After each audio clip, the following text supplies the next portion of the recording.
This is the Hidden Killers podcast with Tony Bruschi and continuing coverage of the case against Karen Reed.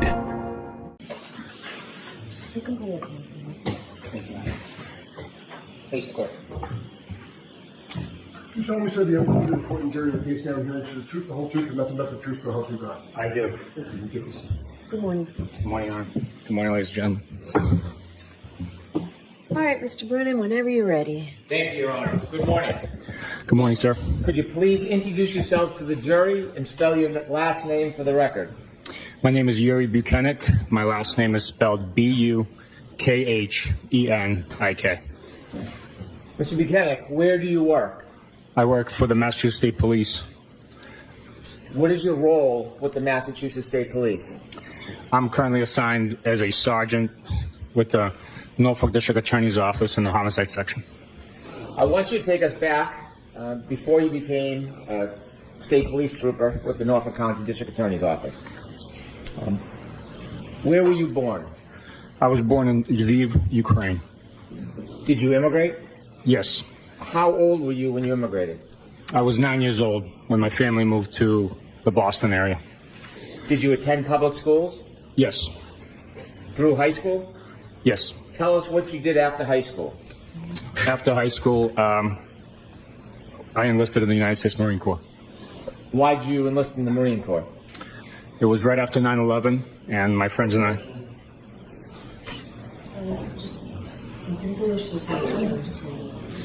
Go ahead.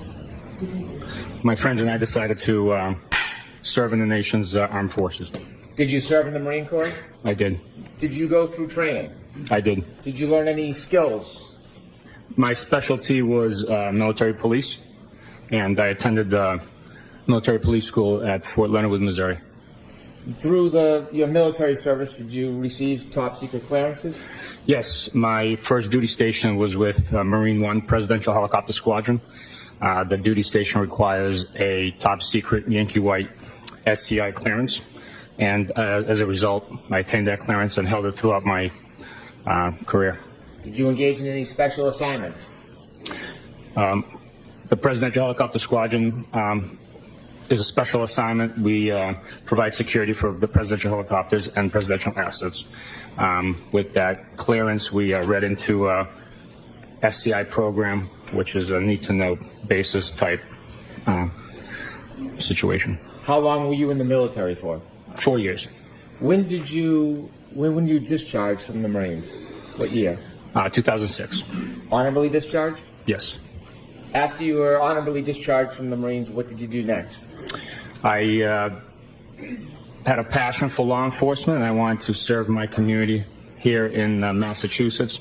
So I left California and came home and applied for various police departments, ultimately getting a job with the VA Hospital Police here in the Boston region. When did you transition from the VA to the Massachusetts State Police? What year? I actually transitioned to the Attleboro Police Department. I worked there as a patrol officer, SWAT team member, and then in 2011, I transitioned from Attleboro to Massachusetts State Police. When did you join the homicide unit? It was May of 2015. And have you been in that position since? I have. And you're now a sergeant in that? I am. I want to ask you about the structure of the homicide unit for the state police. How many different troopers work in the homicide unit at Norfolk County DA's office? We have a range from 2 to 6 troopers working in the homicide section over the years that I've been there. Currently, we have 6 homicide detective troopers in the section. What type of cases does your unit investigate? Our unit investigates primarily unattended deaths. Unattended deaths are those that are not attended by a physician. A variety of deaths, including natural deaths of old age, medical conditions, accidental industrial accidents, obviously homicides, overdoses. We have suicides as well. and those vary in age on the victims that pass, whether they're stillborn infant deaths, children that pass away of SIDS, or unfortunately teenage suicides.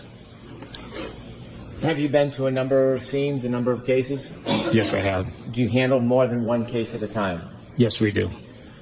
When a case, an unintended death, is notified to your office, is that routine or is it by statute?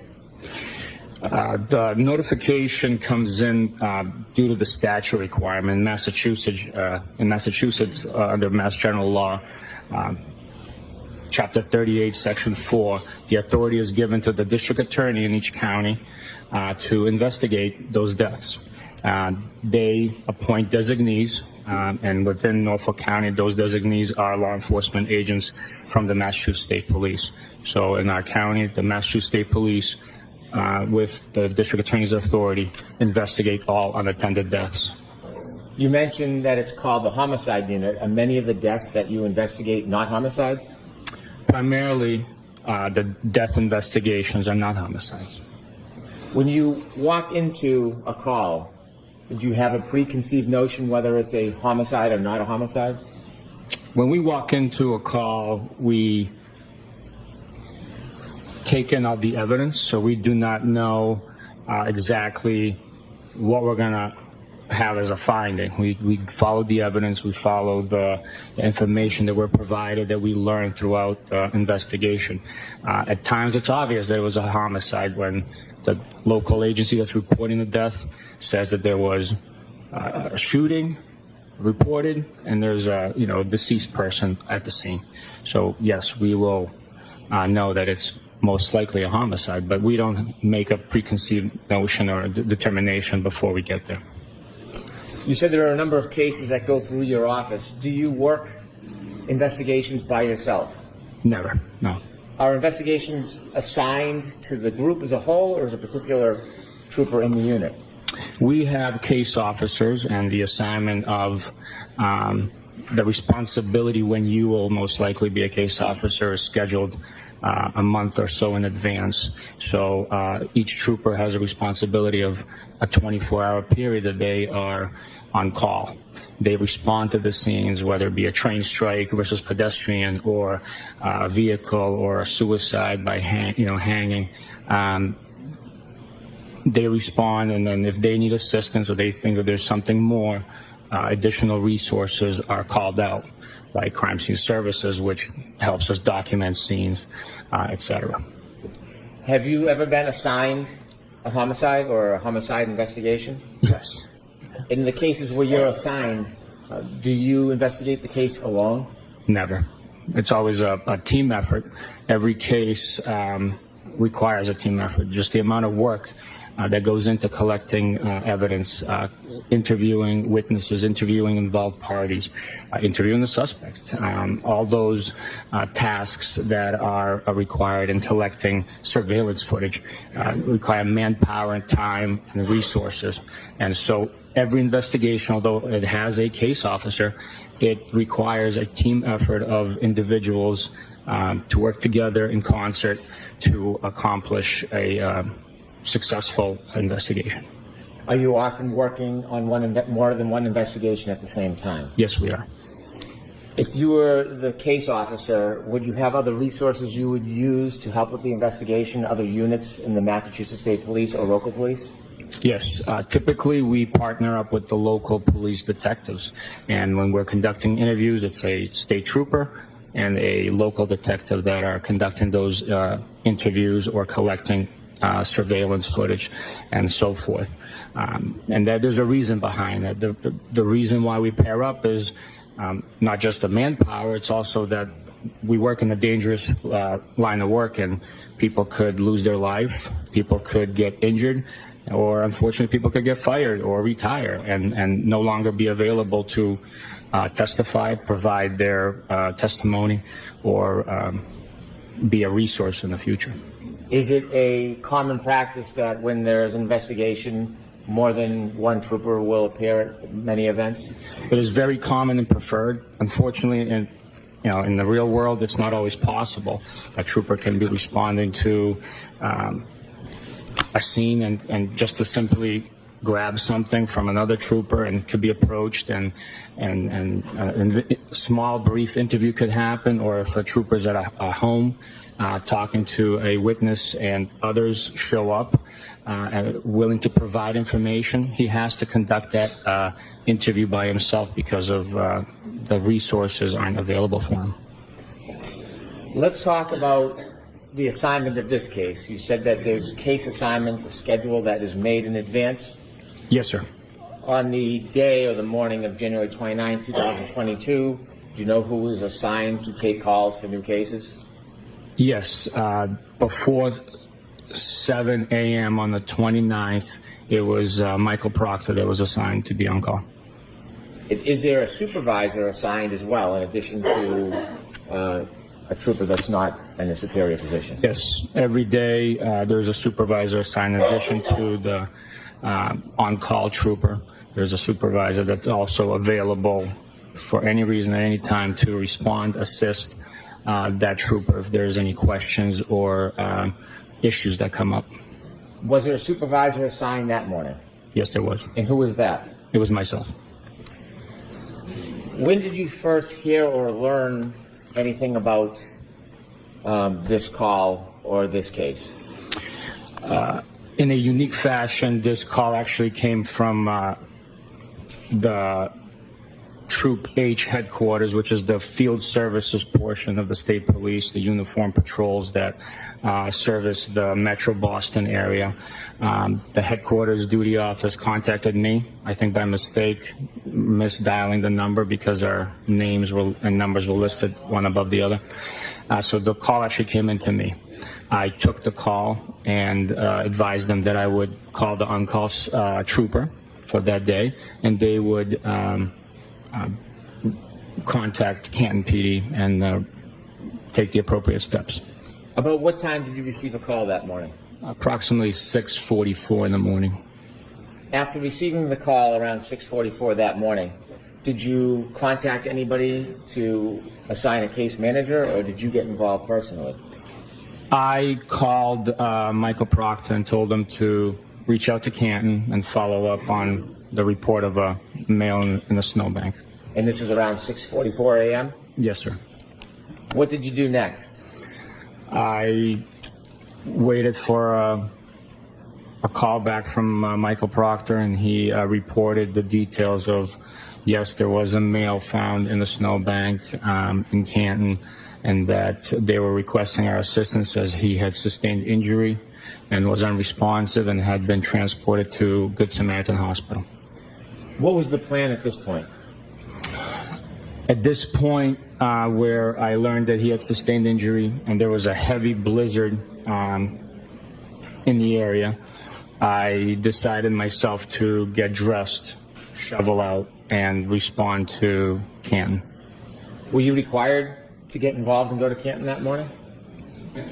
At this point in time, I was not, but I thought that it would be prudent on me to, at the very least, shovel out, because another call could have come in and I would have had to respond to that, and the driver would have been shoveled. Were you in touch with Mr. Proctor? I was. Did you have any plan to meet him? Yes. When and where? We decided to meet at the Canton Police Department. Okay. And about what time were you going to leave your home, or did you leave your home? I left my home probably around 8:50, and I know I arrived to the Canton Police Department approximately 9:15 in the morning. Did you know the address where the person was found in the snow? At that time, I learned the address once we got to the police department, but it had no significance for me. I did not know where it was. Why did you plan to go to the Canton Police Department instead of going to the scene first? The Canton Police Department, fire department personnel, and paramedics had already cleared the location. So we, again, given the conditions, we were in a controlled environment inside a police station to exchange information, collect any evidence if it was available, and the police department safety and security of that would have been the best location for it. You mentioned that you arrived at the Canton Police Department around 9:15 a.m. Yes, sir. Was Mr. Proctor there when you arrived? Mr. Proctor was there walking in with me. When you went in with Mr. Proctor that morning, who did you meet? We went in, we met with multiple Canton Police personnel, one of which being Sergeant Good. He was one of the first responders to the initial scene. Did you receive any items from Sergeant Good or any of the police officers while you were there? Yes, we didn't receive it, but we were shown a broken cocktail glass, bottom of a broken cocktail glass. We were provided Mr. John O'Keefe's cell phone, and I was also shown a brown paper bag with 6 plastic Solo cups in it, containing what was reported to be blood in the snow. When you were shown these items and had a discussion with the Canton Police Department, were any decisions made about the future of the investigation? You had shared with us earlier that typically the state police pair up with local detectives. Did you do that morning? That morning we did not. We had learned that there was a loose familial connection through town channels with the address and possibility of a Canton police officer or detective. So Canton Police, out of overwhelming precaution of impropriety, not that there was one, decided to step away from any interview investigation assistance with us. Has that happened in your career before? Yes, it has, yes. Since there would be no local detective, did that change your role at this point in the case, your involvement? It did not change my involvement, but it did bring up a concern of manpower. We are obviously limited by staff. The weather conditions also further exacerbated that issue. So transportation was an issue, timing is always an issue, and you can never have enough manpower. Did your role become more prominent given there was no local detective involved? I would have to pick up the slack. I'm a team player. I always want to assist in any which way I can to make others' life easier. And you were Mr. Proctor's supervisor? I was.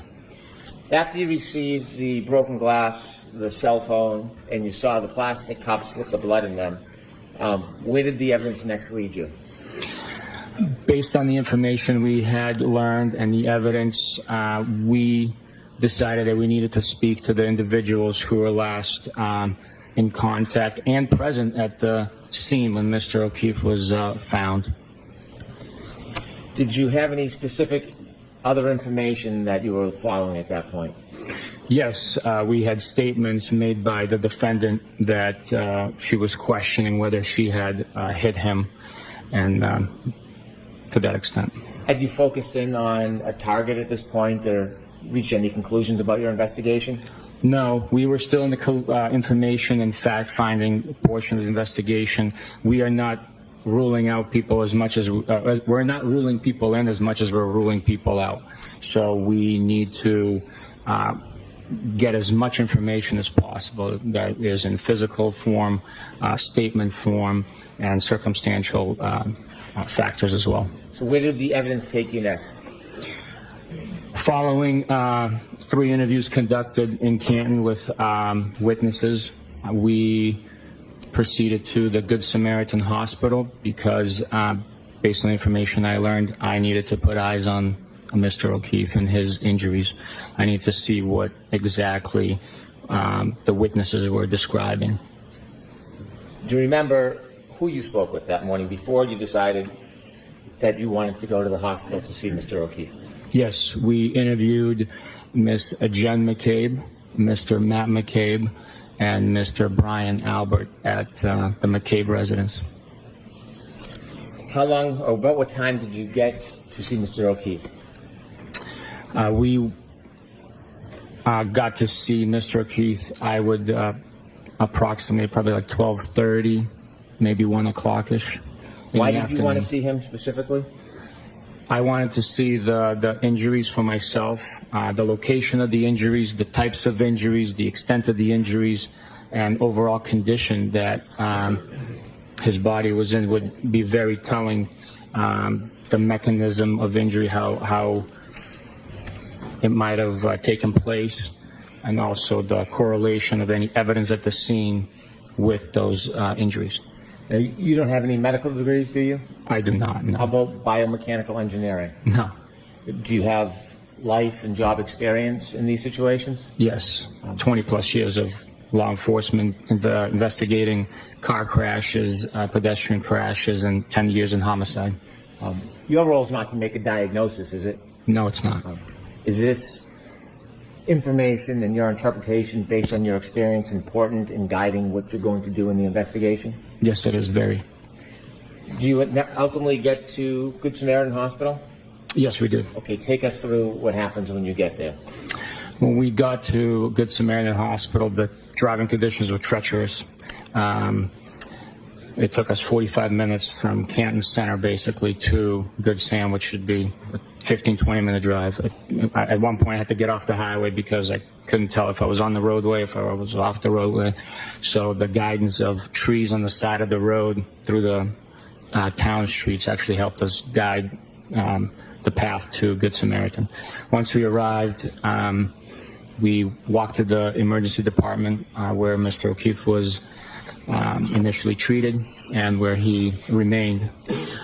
Upon arrival, we spoke with medical personnel who advised us that the defendant had at that point been discharged from the hospital, and that Mr. O'Keefe was still in the emergency room and available for us to view. At that point, you said the defendant had been discharged. She was not the defendant at that point. No, she was not, no. Did you have a chance to enter a room or actually see Mr. O'Keefe? Yes, I did. Had he passed at that time? Yes, he has. When you walk in the room, what do you see? When I walked into the room, I saw a medical bed in front of me. Mr. O'Keefe was covered with a sheet, as is typical with any victim that had passed. There was a pile of clothing to the left, at his feet to the left of the bed. I observed several injuries on him once I lifted the sheet, and those were documented with photographs by Crime Scene Services, a member of the State Police, who also met us at the hospital for that purpose. So there were other members of the team that were there to photograph Yes. Mr. O'Keefe and some of the injuries? Yes. How many people were in the room with you and Mr. Proctor when you were observing and viewing Mr. O'Keefe? There was a total of 3 of us, myself, Mr. Proctor, the Crime Scene Services individual. There was medical staff coming in, nurses asking us if there was anything that we needed to assist us with. But from law enforcement, it was 3 of us there. Now, I don't want you to try to give us a diagnosis or provide us an opinion of the cause of any injuries, but rather I want you to share with us, as you're observing Mr. O'Keefe in that hospital room, what are you seeing and what is standing out to you? I saw pooling of blood underneath his head. There was seepage of blood into the sheets. There was also swelling, discoloration, a large amount of blood pooling underneath his eyelids. There was no abrasions or injuries that I observed to that region. So to me, through my training experience, I took that as a subject. Not to any medical observations, but just you as law enforcement. Yes, Your Honor. I'd ask you not to give your personal interpretations of what you saw. Rather, I want you to share with the jury what you saw through your view. There was also a tiny cut, laceration to the eyelid area. You're pointing to your right eye. Could you be Yes. specific, please? Also on the left nostril, there was a very very small laceration there. Both were not actively bleeding. There were a series of cuts and bruises to the right arm, which extended from approximately mid forearm up to the mid tricep area of Mr. O'Keefe, and they were concentrated on the exterior of the arm. There was no other injury or marks on the interior or inside of the arm. There was also a bruise on that same arm on the back of the hand. It was light in color. It wasn't a profound discoloration as the eyes appeared to me. There were also injuries to abrasion or cuts, scrapes to the knee, I believe. Which knee? The right knee. I apologize. You had first described swelling in the right eye, and then you had just said the eyes. Could you be specific? Was the swelling in one or both eyes when you saw Mr. O'Keefe? When I saw Mr. O'Keefe, the swelling was in both eyes. It might not have been exactly symmetrical, but there was swelling, discoloration in both eyelids of Mr. O'Keefe. There was also blood pooling in the cavity of the eyeball, both sides of the eyeballs. Do you know about what time it was that you visited Mr. O'Keefe and made these observations? It was sometime between 12:30, 1 o'clock, and 2 o'clock, I would assume. You mentioned that there was pooling on the back of Mr. O'Keefe's head. Did you look for any injury? Yes, we looked for injury. All I could tell, there was bleeding happening. I could not tell exactly what the extent of the injury was, not being a medical professional. You mentioned there were a pile of clothes in the floor. Is that uncommon? No, it's not uncommon at all. Did you have any opportunity, or did you decide to look at those clothes? Yes. What happens, the reason those clothes are on the floor is that for medical therapy, for medical treatment, the victim has their clothing removed for access to the body. There's obviously all sorts of equipment and medical procedure that's done. So that clothes is discarded. We knew that it was Mr. O'Keefe's clothing. We knew that it would be important to aid us in the investigation. So that clothing was picked up, identified item by item, and bagged. It was in a soaking wet state with moisture and other debris on it. When you are looking at Mr. O'Keefe, do you have to touch him and move him? Yes. During our investigations, we're not simply looking at photographs. We are there in the scene. We are smelling it. We are touching it. We are, unfortunately, with certain pungent scenes, we were tasting it. That's the reality of us breathing in the scene when we're living it through the investigation. Do you wear any type of protection? Absolutely. We wear gloves. At times, we wear other PPE, personal protective equipment. When you looked at Mr. O'Keefe's clothes, you said that you bagged them. Did anything stand out in particular about his set of clothing? In particular, we were missing a sneaker of his. That was very significant to me.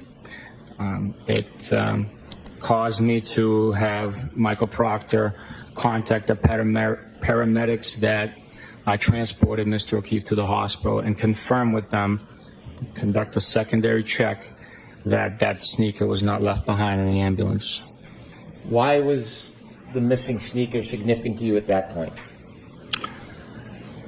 At that point, our theory had evolved to a vehicle strike based on the injuries, and I was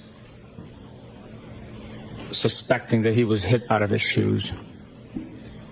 Is there a phrase that's common in these type of situations? Yes. And what's that? Knocked out of your shoes.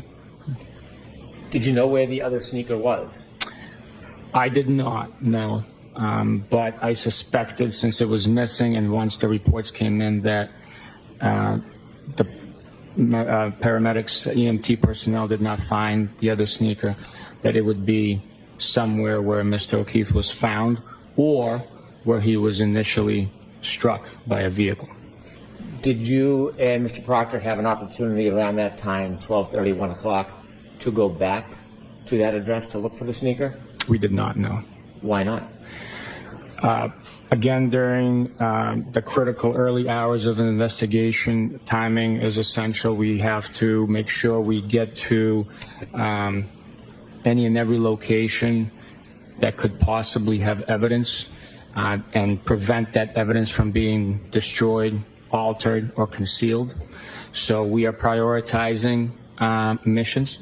And with the resources available at that time, I conferenced with my boss and advised him of the current status of the information that we had, and he stated that he would go out and marshal up resources to conduct a search. Is this an example of the team approach of the State Police at the Homicide Unit? Yes. Assisting. After having this information, making these observations of Mr. O'Keefe yourself and bagging the clothes, where did the evidence lead you next? At this point, once we reviewed the clothing and Mr. O'Keefe, we had to go talk to the last person that saw him, and that would have been, at the time, his girlfriend. Who'd you go see? The defendant, Your Honor. The prior question wasn't answered, so prior questions. Did you know where Miss Reed was at that point? Yes, we had learned that she traveled to her parents' home in Dighton. Did you learn about any, or did you have any interest in any physical evidence at that point? Yes.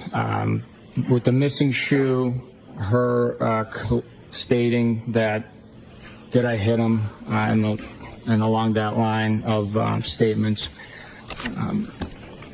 I was interested in the vehicle that she was operating that night. How far was Dighton from where you were at Good Samaritan Hospital? Typically, I would say it's probably a 35, 45-minute drive. With the driving conditions, it took us all of an hour, 15 minutes. Who was driving? I was driving. Were you in a issued vehicle, or were you in a personal vehicle? No, I had to drive my personal pickup truck due to the weather. My cruiser would have never made the unplowed streets of the area. Was Mr. Proctor with you? He was. Were you by his side the entire time? Mr. Proctor and I were together the entire day. You decided to go or drive towards Dighton. Did you ultimately make it to Dighton? Yes, we did. Do you know what time you arrived in Dighton approximately? Approximately 3 p.m. On your way down to Dighton, did you learn any further information beyond what you had known when you had left Mr. O'Keefe at Good Samaritan? Yes, at one point, Michael Proctor took a call from Jen McCabe, and she further elaborated and provided information stating that she remembered. Sustained. After receiving that information, is there something specifically you wanted to look at when you got to Dighton? Yes, we wanted to look at the rear right taillight. Based on the information provided, it was allegedly to Let me be... stop you there. I just want to know what you wanted to look at. Yes, sir. I don't want to relate conversations with somebody who's not here. And so you had an interest in looking at the right rear taillight? Yes. Do you know what type of vehicle you were looking for? We were looking for a large black Lexus SUV. When you made your way down to Dighton, you said you finally arrived. How did you know you were at the right address? The defendant provided her parents' address to us. Before you got to Dayton, after learning of new information and the information you already had, did you make any arrangements? Yes. Tell the jury what you did on the way down to Dayton.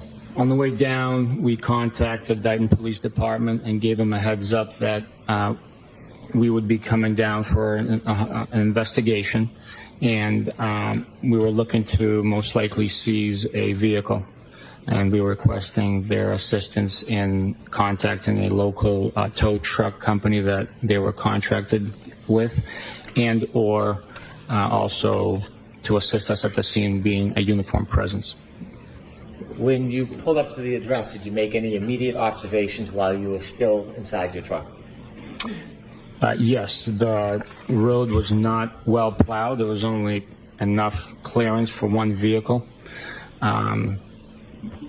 So it was difficult to find a place to park, and maneuverability was also challenging. Did you make any observations of the home or the driveway before you got out of your truck? Yes, the home is to the left of the driveway. The driveway was not plowed either. There was a large black Lexus SUV parked in the driveway. Was the front of the SUV facing you or the back of the SUV? The back of the SUV was closest towards us. How far from the SUV were you when you first parked at that address?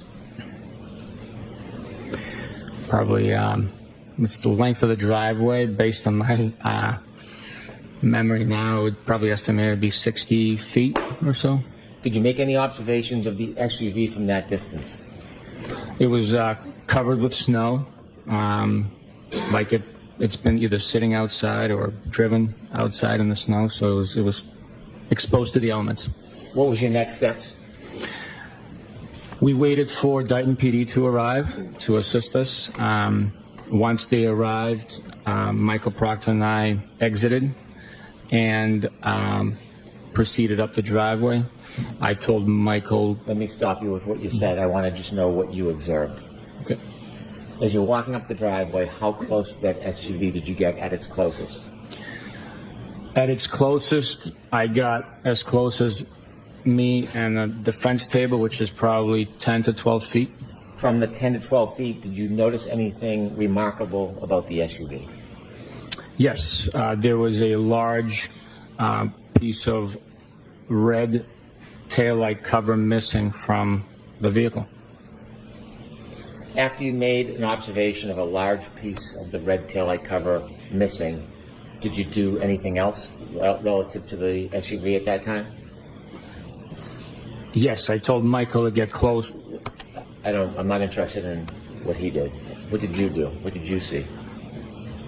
I just saw the damaged, missing taillight cover. I did not touch it. We did not approach it with physical contact. So, did you see where Michael Proctor went? yes, How close to the car or the vehicle did he get? within 3 feet. Did he ever touch it? No. Where did you and Michael Proctor go next? We proceeded to the front door of the home to make contact with the residents. And how clearly did you see that missing piece? What's your level of certainty? 100%. Did you knock on the door? Yes, I did. And were you invited in? We were, but not through the front door due to the weather and the piled up snow. We couldn't open the storm door. Mr. Reed invited us into the home through the garage. He opened the garage door for us and welcomed us inside. When you went inside, what did you see? When I went inside, I saw Mr. Reed, Mrs. Reed, and the defendant sitting on the couch. You've referred to the defendant a number of times as Miss Reed. Do you see the defendant here in the courtroom today? I do. And the person you spoke to that morning, can you point that person out and describe an article of clothing they're wearing? She's sitting in the middle right there in front of me wearing a black suit with yellow-colored metal buttons on it. When you walked in, did you say that the defendant was sitting on a couch? She was. How close were you when you were speaking to her? Within 12, 15 feet. We were in the same room, in the living room area. Was Mr. Proctor there? He was. Was Mr. Proctor speaking to her? He was. Were you speaking to her at the same time or interchanging? We were both communicating with her, a team approach. I want to ask you about that conversation you had with Miss Reed. Before I do, Your Honor, may I approach briefly? Okay. All right, so is it appropriate for me to give an instruction right now, Mr. Brennan? I would defer to counsel. Mr. Jackson, you want me to I'm not give asking for a one. humane practice instruction? Yes. Yes. All right. So, folks, you're about to hear testimony regarding a statement or statements that were allegedly made by or attributed to Ms. Reed. I'm going to instruct you in more detail at the end of the case about this matter. However, I want you to understand that at this time, as the statements are offered into evidence, that before you may consider the content of any such statement made by the defendant as evidence, you're going to have to make a preliminary determination about whether or not it can be considered by you as evidence at all. In your determination, at the end of the case, you're not to consider any such statement by the defendant as evidence, even though it's presented to you through a witness at trial, unless, from all the evidence in the case, you first determine that the Commonwealth has proved beyond a reasonable doubt that Ms. Reed made the statements she's alleged to have made, and that she made it voluntarily, freely, and rationally. All right, go ahead, Mr. Brennan. Thank you, Your Honor. Sir, I want you to begin from when you were in the living room, your beginning conversation with the defendant, the presence of both her father and mother. You're with Mr. Proctor. Can you share with us the conversation that you had with the defendant? Yes. She stated that she's willing to answer our questions, but she didn't want to go into too many details. That's how the conversation began. She provided us the fact that Mr. O'Keefe was hanging out with a friend of his at 5 p.m. at the One Meadows Ave residence, following which he proceeded to C.F. McCarthy's in Canton, where the defendant stated that she met him approximately at 9 p.m. She was drinking vodka sodas. Mr. O'Keefe was consuming Bud Light beer.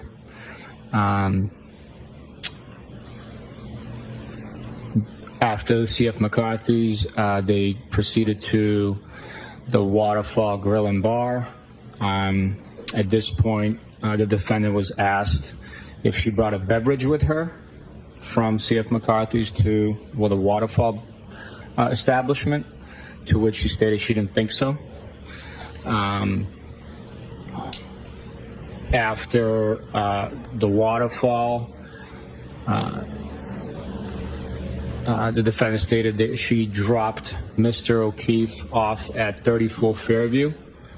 She was asked if she saw him go in the house. She stated no, she did not see him go in the house. She was asked about the damage to her rear taillight, to which she stated, quote, "I don't know how I did it last night," end quote. Once she provided us with the fact that she dropped him off and never saw him go in the house, she was asked to provide details about her leaving. She stated that she made a 3-point turn and left. She was asked to provide some explanation of how Mr. O'Keefe sustained those injuries that he had. She did not. Let me stop you there. Did you get an answer to your question about how he sustained the injuries or the details about the 3-point turn? No, I did not. You mentioned that when you were at Good Samaritan Hospital, you saw blood on the back of Mr. O'Keefe's head. Yes. Did you ask the defendant anything about that injury? Yes, we asked about the injuries that Mr. O'Keefe had, that he had been displaying, and whether or not he had those injuries the night prior at either McCarthy's or Waterfall, to which the defendant stated she didn't see any injuries on him. But then she provided a statement saying that Mr. O'Keefe bumped his head 2 nights prior and asked her about it, which to me it seemed kind of strange. But without the commentary,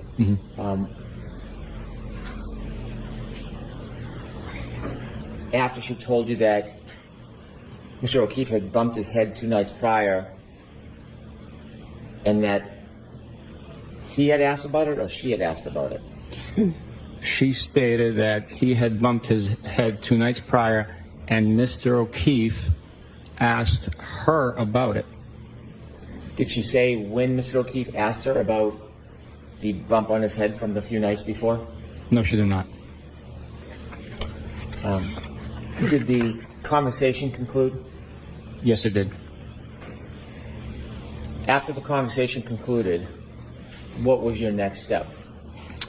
Once the conversation concluded, the defendant was advised that her vehicle is being seized, and her cell phone was also seized. Were there any other items at that point that you were seizing other than the cell phone and the vehicle? Not from their location, no. Did you have a warrant at that point? We did not, no. Did you have authority to seize items prior to having a warrant? I'll allow that. Well, what is the process when you want to obtain items but you don't have a warrant? What process did you go through? We seized them to prevent any alteration, destruction of the evidence that could be contained on those items pending a warrant.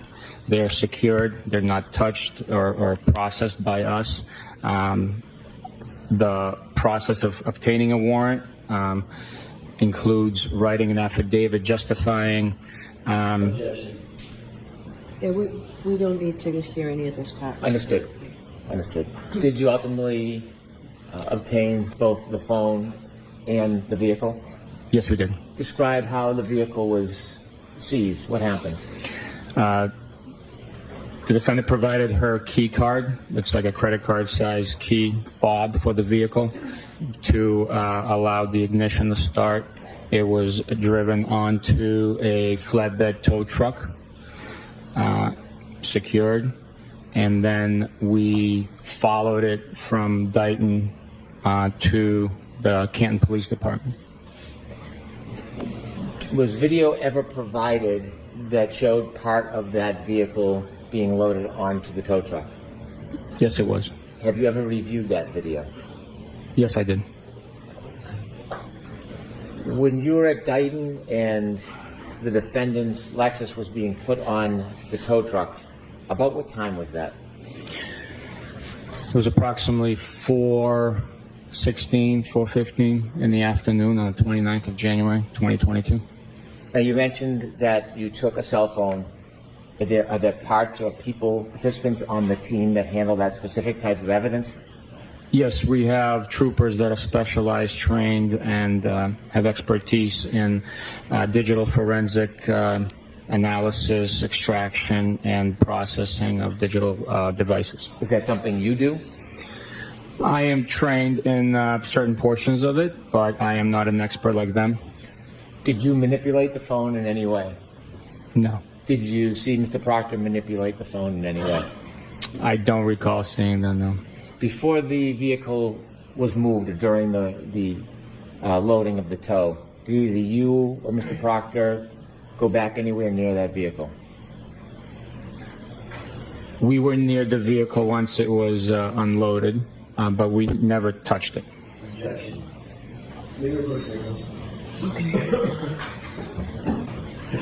Jurors, I'm going to strike the last portion of that testimony. From the point you went in and spoke to the defendant until the vehicle was placed in the back of the flatbed, did you ever go back near the vehicle and touch it in any way? No. Did you ever see Mr. Proctor go back near that vehicle and touch it in any way? No. You mentioned that the tow was loading the vehicle, the defendant's Lexus, around 4:15. I believe so, yes. Did you join the tow truck driver, or did you keep your separate vehicle at that point? We traveled in my... I drove my vehicle and followed the tow truck back to the Canton Police Department. Where was Mr. Proctor? In my front passenger seat. During that time, had you made arrangements or did you receive any information about other members of the team engaging in any searches relative to this case?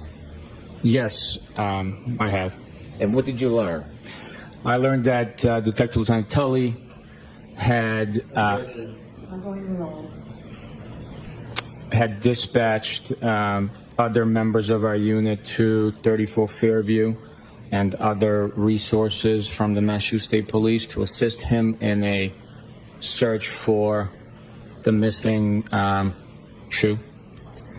Do you know what time those other members arrived or began to arrive at 34 Fairview? You begin your travels at 4:15 p.m. back to the Canton Police Department. Why did you choose to bring the vehicle to the Canton Police Department if the Canton police detectives were not working on this case anymore? They had a heated storage facility, being the Sally Port. We needed to preserve the vehicle as best we could away from the elements, and it was also in close proximity to our office, also to process the vehicle and get the search warrant from the local courthouse would have been more convenient for us. Why was a heated Sally Port or a heated garage important to you? The vehicle was impacted with snow that accumulated, and also from traveling on the highways, it was packed with a shell of snow covering the exterior of it. So it would melt away in the heated Sally Port. Were you intending on having other resources or other team members or other units available to look at the vehicle at some point? Yes, we were. Who were you intending? Who did you expect would have to look at the vehicle in the future? For one, we would have to document the exterior of it with photographs. That would be Crime Scene Services section. We would process it for fingerprints, which would be also serve as the Crime Scene Services section provides. We would, if needed, take swabs for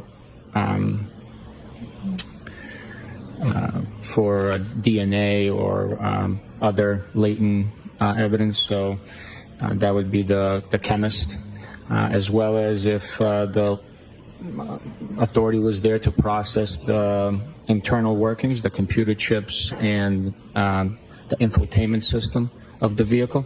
And that would be a digital forensics expert that's trained in that field. Would an unheated garage or Sally Port impede that? Yes.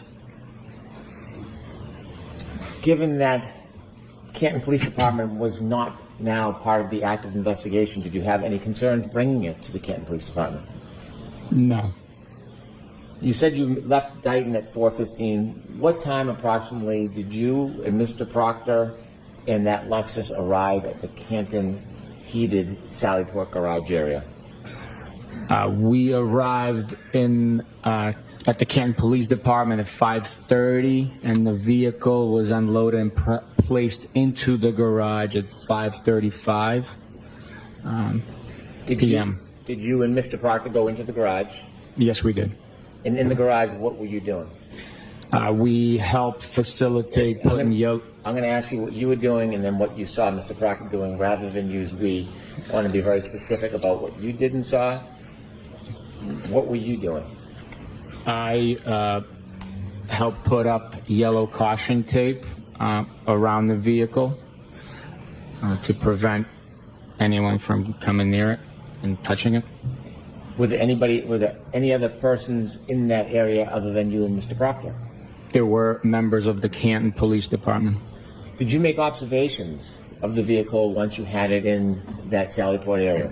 Yes, I did. You mentioned that it was packed with snow. Was there snow still on it when you brought it into the Sally Port? Yes, there was. Did you wipe the car down or clear No. the car of the snow? No. Did you touch the vehicle in any way with your hands? No. Did you ever see Mr. Proctor touch that vehicle? No, he did not. Objection. I'll sustain it. I'll strike that as we're different. Did you ever see Michael Proctor touch that vehicle while you were in the Sally Port area? I did not. How long did you remain in the Sally Port area for, do you know? We remained in the Sally Port area approximately till 5:51 and change, based on the best of my memory. After you left the Sallyport area, where did you go?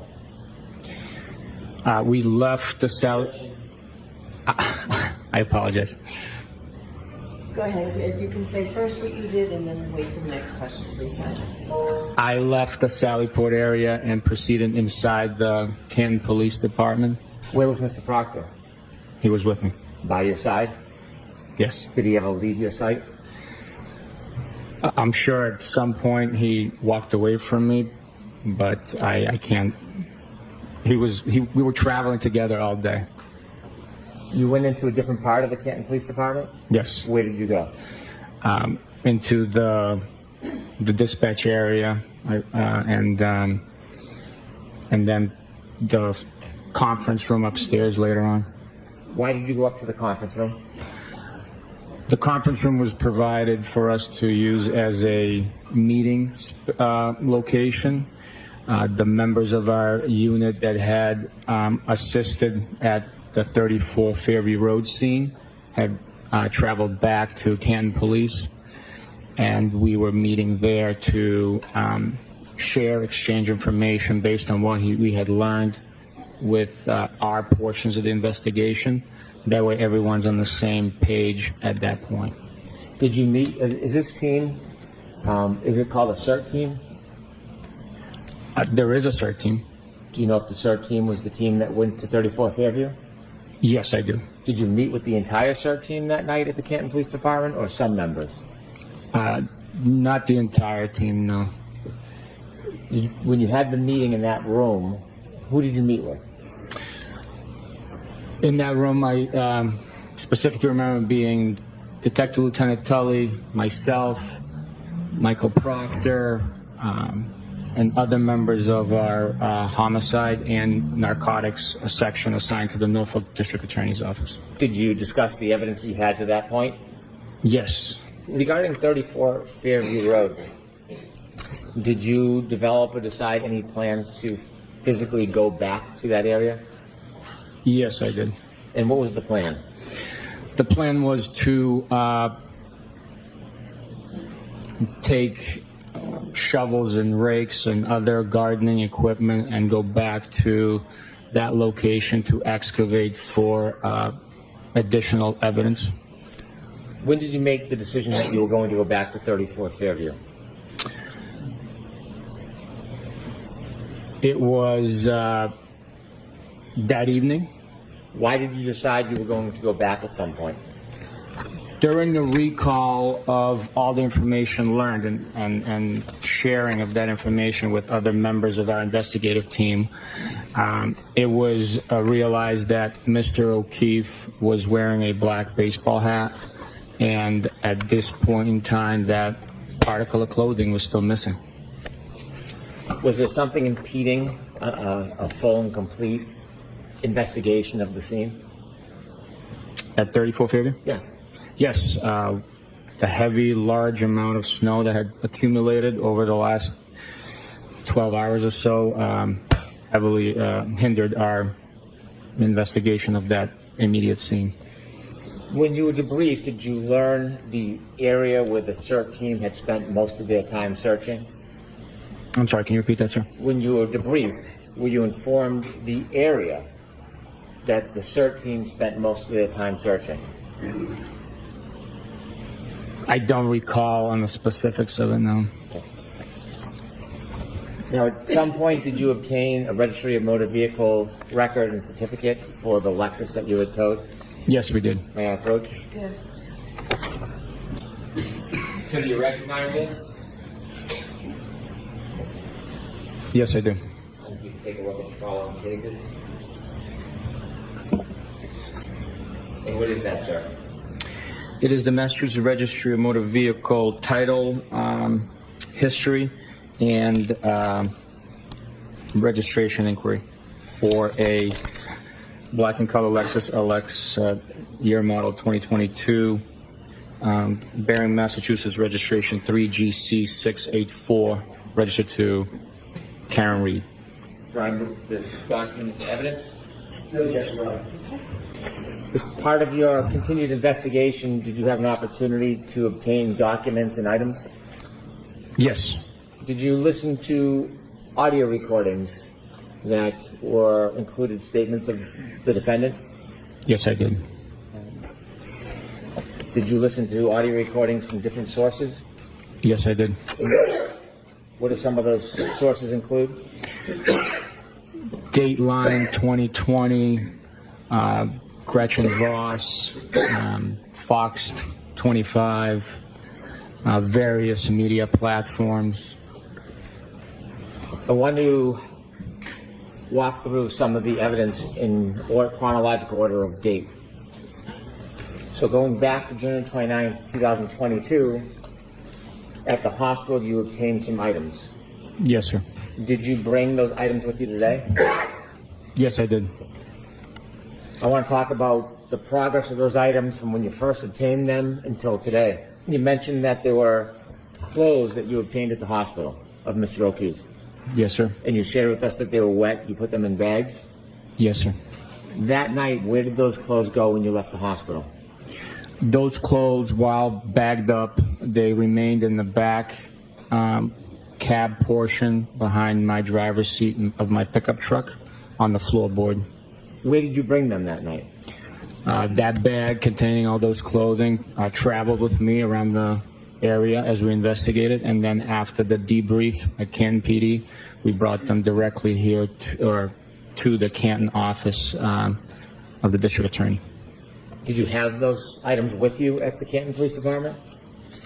They were in my truck. I didn't bring them into the. I see. Did you remain in your truck while you were in the Canton Police Department?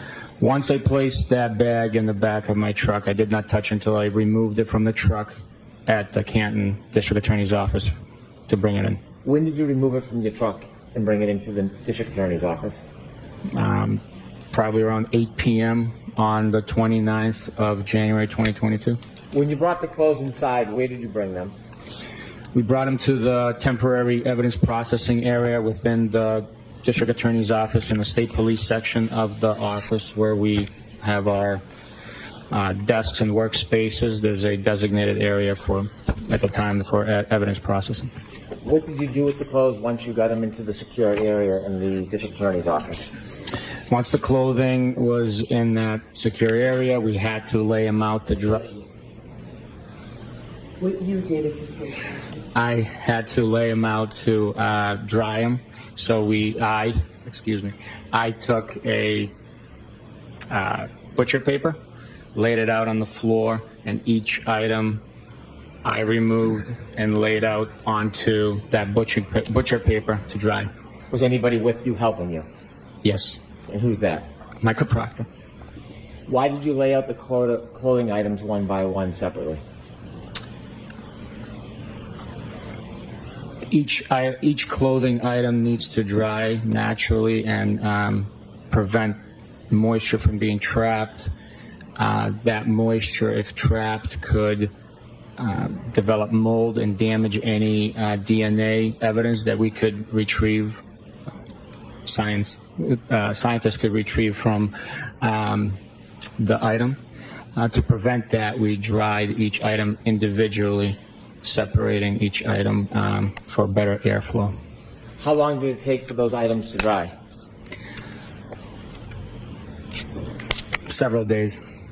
And were they in that secure area on the butcher paper for several days? Yes, sir. Are there times when that separate area was left alone, nobody watching? Yes, sir. Were those clothes ultimately moved from that area? Ultimately, they were moved, yes. Did you personally remove them from that area? No, I did not. Did you know if they were bagged and put into evidence? I do know they were bagged and put into evidence. Is there an evidence locker at that office? Yes, there is. Is it a secure area? Yes, it is. Does every officer or trooper have access to that evidence room? No, they did not. Did you again see those items at a later date? Yes, I did. And have you seen those items since? Yes, I have. The items, the clothing items you took from the hospital, do you remember what items they were? Yes, I do. Can you share with us your memory of what items they are? It was a two-tone gray sweatshirt, light material sweatshirt. It was an orange t-shirt. It was a pair of blue jeans, a belt, and a pair of underwear boxers. And did you bring those clothing items with you today? Yes, I did. Beginning with the pants, do you have them with you up at the stand, Mr. O'Keefe's pants? Yes. Could you produce it, please? Yes, sir. Do you have gloves, Trooper Bukhenik? Yes, I do.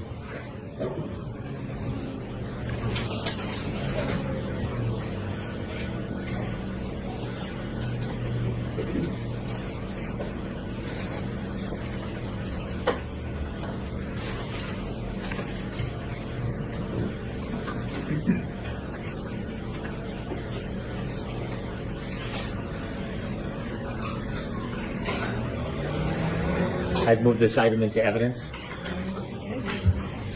With the court's permission, I'd ask the trooper to show the item to the jury. Yes.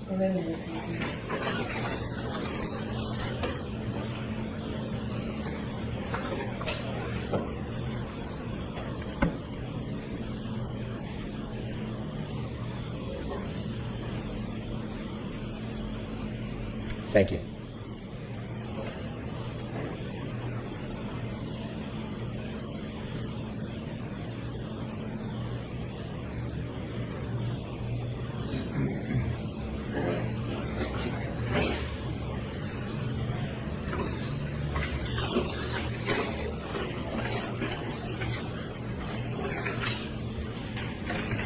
May I approach, Your Honor? Yes.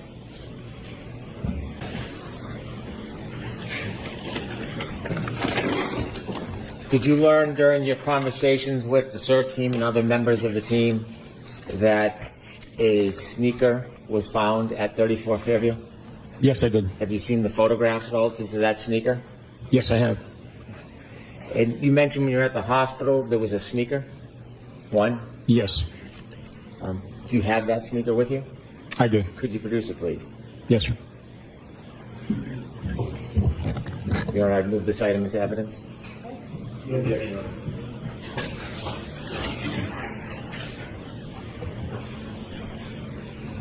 Could I have the court's permission for the trooper to show it to the jury?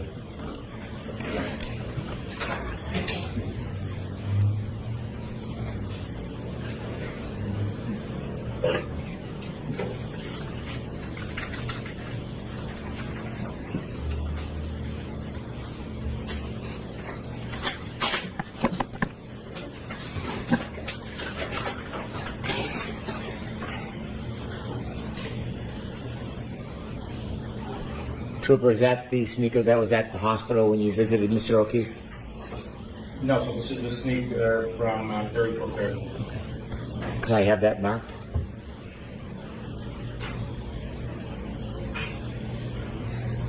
What is that, a left or a right sneaker, sir? This is the left sneaker. Excuse me, this is the right sneaker from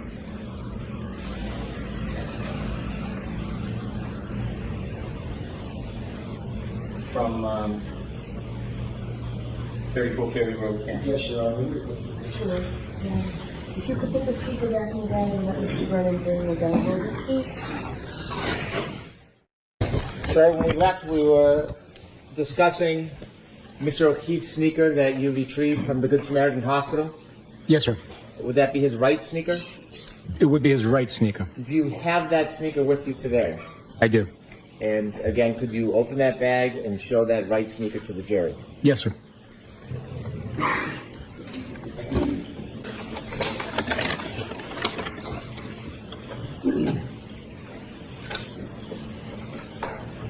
Is that the sneaker you retrieved from the Good Samaritan Hospital? It is. I'd move that into evidence, please. Okay, any objection, Mr. Jackson? No, Your Honor. All right, thank you.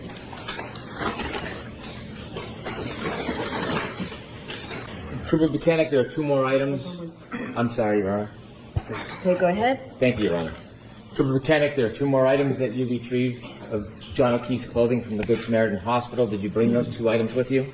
Yes, sir. Are those two of the items that you laid out on butcher paper to dry? Yes, they are. Were they ultimately bagged and put into evidence? Yes, they were. And did you bring Mr. O'Keefe's T-shirt? Yes, I did. Is it placed in an object so it can be seen? Yes, it was. What type of object? It's a transparent plastic sheet. I would move the T-shirt into evidence. No objection. With the court's permission, could Trooper Bukhenik show it to the jury? Yes.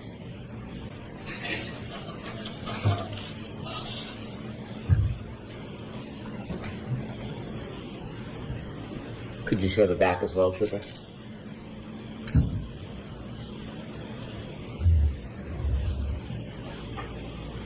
Thank you. Mr. Brennan, could you help assist with what we're putting with that, please? Of course.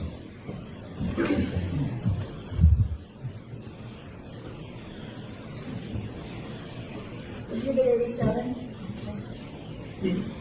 Just place it on that side. Yeah, that'd be great. Thank you.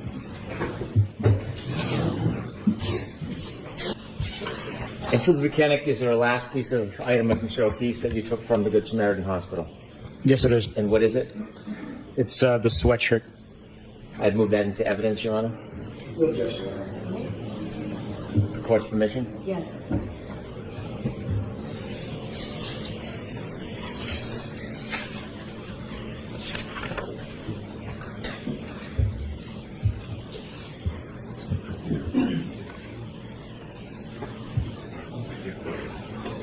Could you show the back side, please?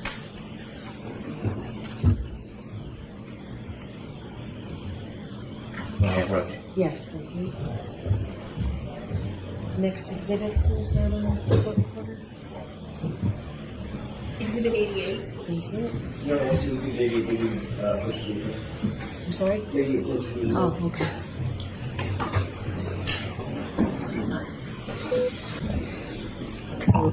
Jurors, every piece of evidence that you're getting is recorded, and we have to keep a very clear record. So sometimes we spend time that may seem like a waste of time to you, but it's very, very important for the case. So we do appreciate your patience. All right, go ahead, Mr. Brennan. Thank you.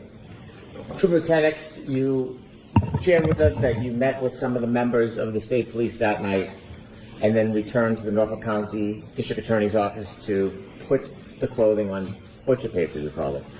What was your next step in your investigation? We met and discussed the next steps. My decision was to go back to 34 Fairview and excavate for the missing clothing item, being Mr. O'Keefe's hat. There was also plans to start writing search warrants. Did the weather get better over the next couple of days? The weather did take a turn for the warmer temperatures. Yes. Did you return to Fairview a few days later on February 3rd? Yes, I did. Was that the first time you personally had visited 34 Fairview? Yes, it was. When you went to 34 Fairview on February 3rd, 2022, do you remember about what time in the morning you went? Sometime between 8:30, 9 o'clock, maybe 9:30. When you went there, did you travel with anybody? Yes. Who did you travel with? It was other members of my unit and a member from crime scene services. Did you all travel in the same vehicle, or did you meet there? We all traveled in our own issued cruisers. Was this a planned search or a planned excavation on February 3rd, Yes, it was. 2022? Yes, it was. Who was there at the scene, 34 Fairview, with you? It was Trooper DeChico, Mike Proctor, and Trooper Evan Brent. And Trooper Evan Brent. Brent. Was Trooper Brent the photographer? Yes. What type of tools did you bring when you went to 34 Fairview? We brought snow shovels, garden shovels. I brought a like an E-tool, military-style E-tool. Was there still some snow on the ground? There was, yes. Did you and the members of the group begin to look for any evidence? Yes, we did. Were you looking on the street, or did you move to more on the grass? Objection, Your Honor. Ask it differently. What area were you focused on at this point?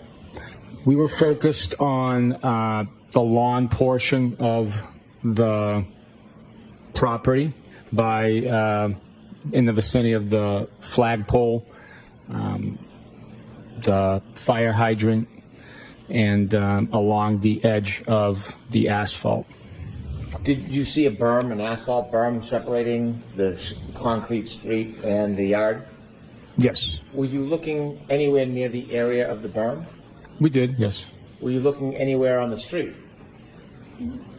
The street was plowed, but portions of the street still had remnants of snow, so we did check that area, but it was much easier to identify anything because it was clear of snow. Where was most of your focus? On the lawn. As you worked your way through the lawn, did you or members of your team come across any items that you believe to be evidence? Yes. I'm going to ask you to produce some of that evidence to us. Beginning with 535, did you find a number of pieces of plastic? Yes. Could you produce 535? Yes, sir. Let me just ask you a couple questions before you open that.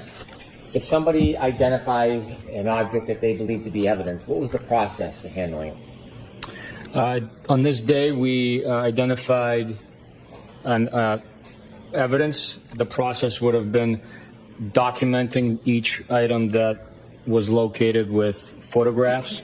Then one of the members of the individuals present would bag each item into a paper bag.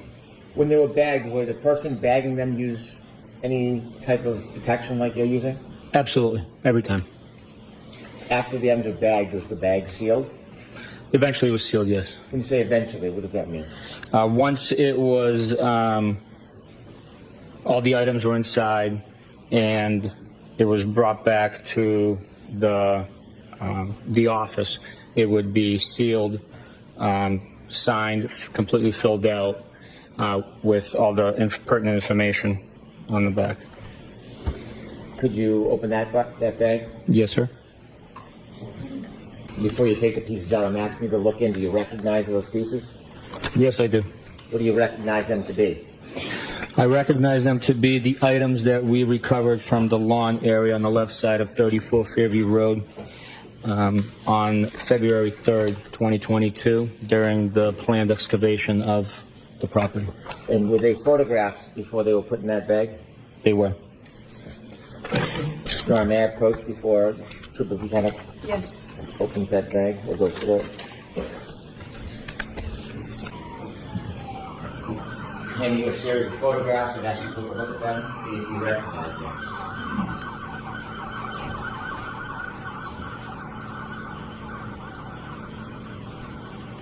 I do recognize them. And what is in those photographs?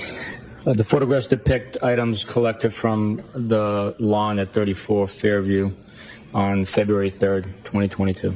Do those particular photographs correspond with the pieces of items that are in that bag? They do.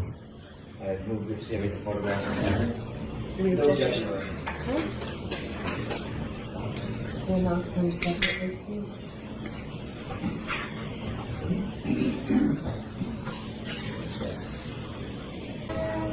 Those items, were they eventually sent for analysis to a Massachusetts State Police lab? Yes, they were. When the laboratory received those items, are you familiar whether they marked them with a label or a number for identification? Objection, Your Honor. I went over that. Yes, they mark each item individually. Do those items have markings on them reflected by an item number? Yes, they are. When you refer to a piece, will you refer to that item number that is on any individual piece? Once it's labeled, it is identified by that individual piece, by that designated label. So if there's any numbers written on any of those pieces, was that written by you? No. Would that have been written by somebody else after it was sent? Yes, at the lab. Okay. If we can begin, if you can begin to take the pieces out so we can show them to the jury?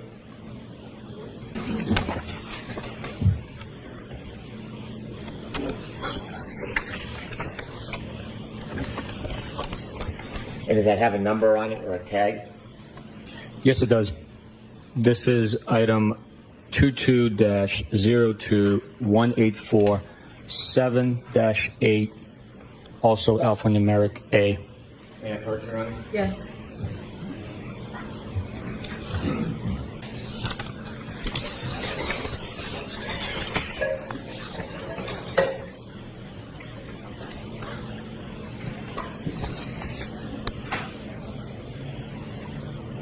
Thank you.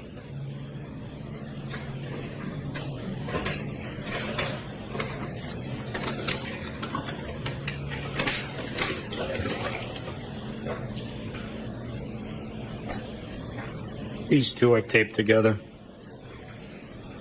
When you found them, were they taped together? No. They're taped together by the lab.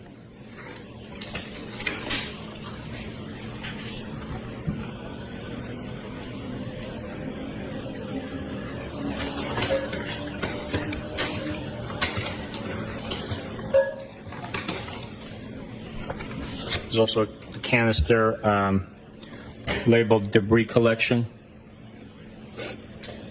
That number is 22-02-184-7-8.1.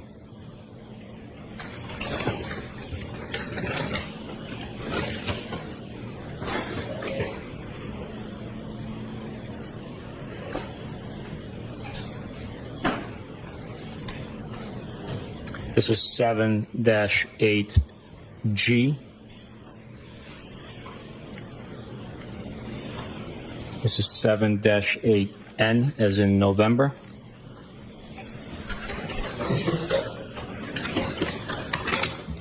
There are also items too small to label with a letter and number. Those were put into a bag like this. Almost looks like a stamp bag, wax stamp bag. Are those all the items in that bag?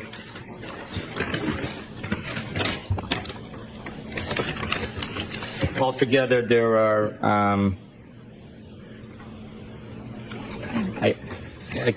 it does look like those are all the items. Some of them are inside the canister that I pulled up.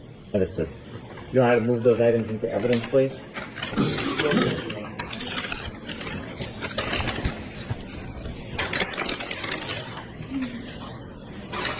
Exhibit 95. Sir, you mentioned that there was a trooper there photographing the evidence. Yes, sir. Did the photographer take a photograph of the items in place when they were found, or were the items moved to a different location before they were photographed? That day, every item was photographed where it was found. With the court's permission, I'd like to show a number of exhibits to the jury. Okay. And starting with Exhibit 89, which is P490-7690. Trooper, is that one of the items you found that morning? Yes, it is. Do you know where, in relation to the fire hydrant or the flagpole, this item was recovered? It was in the general vicinity between the flagpole and the fire hydrant. The area we were excavating was approximately 40 to 50 square feet in area. Mr. Brennan, can that be expanded, please, so that the jurors can see what we're looking at? Thank you, Your Honor. Is the item that you recovered on top of that leaf? Yes, it is. Okay. I can next show Exhibit 90, which is P492-7692. Before we close up, sir, is that the fire hydrant that is at the corner of 34 Fairview Road? Yes, it is. Could we close up, please, on that? Why is there a ruler on the ground? The ruler is utilized to help put the item to scale by the photographer from Crime Scene Services. They utilize these measuring rulers for scale of the item that you're looking at. Sometimes it's hard to depict how large an item is if there's no reference point. Could we do a little bit further view to show the fire hydrant? Thank you. Is that where this piece of evidence was found, in that exact location? Yes, sir. Thank you. I'd like next to show to the jury Exhibit 91, which is P5157721. Do you recognize that piece of evidence? Yes, sir. Could we zoom in, please?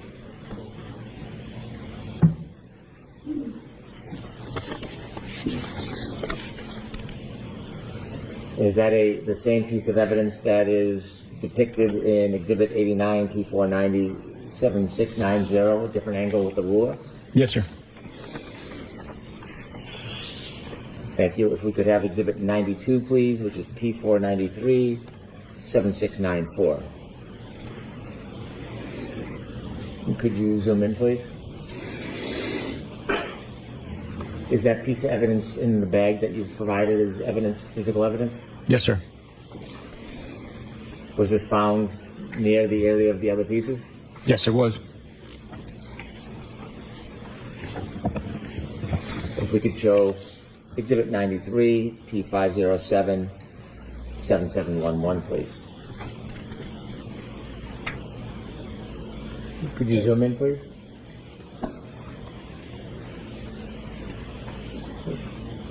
How long did you spend that day looking, you and the team, for pieces of evidence? I was probably 45 to an hour. And finally, if I could show Exhibit 94, P5037707. And could you zoom in, please? And this piece of evidence, where in relation to the other pieces was this found? In the same vicinity. Thank you. If you could take that down, please.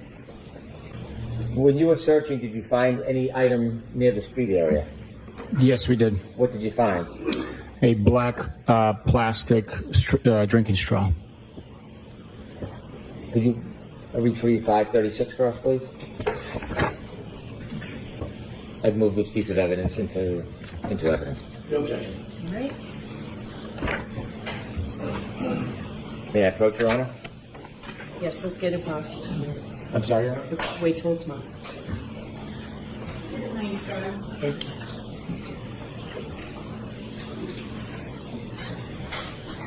From the photograph, do you recognize that, sir? Yes, I did. What's in the photograph of? It's a photograph of the black drinking straw that we found at 34 Fairview on February 3rd, 2022. What location did you find it in? It was close to the paved berm on the street. This was after the street was plowed. Yes, it was. I'd move this into evidence as an exhibit, please. Okay. No objection, Your Honor. I'd ask you to open this and show it to the jury. Yes, sir.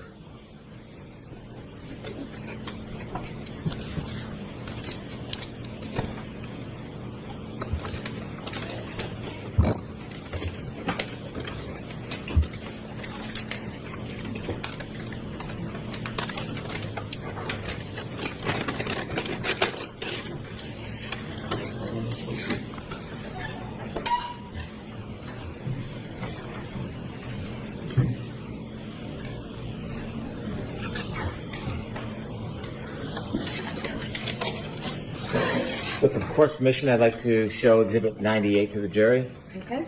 and that is P4887688.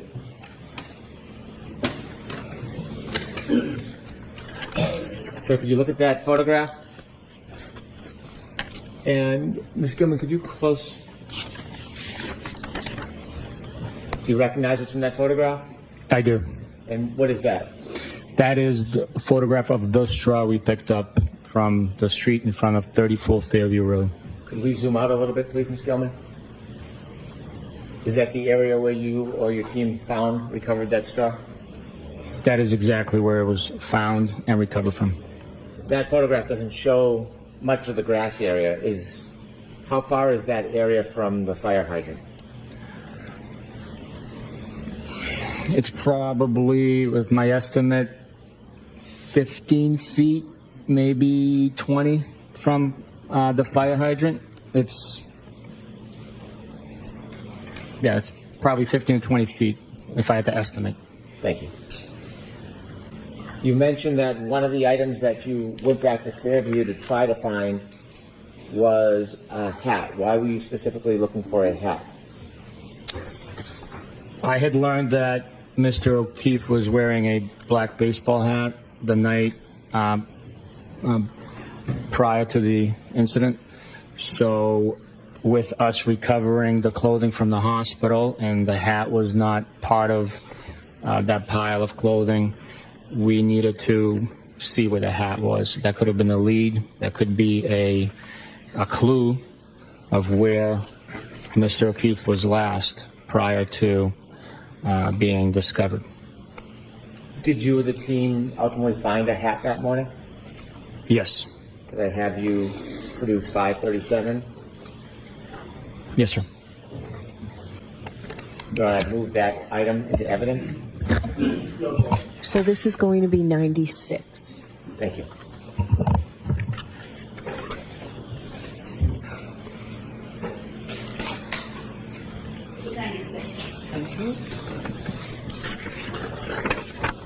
With the court's permission, Bukhenik, could you open that and show it to the jury?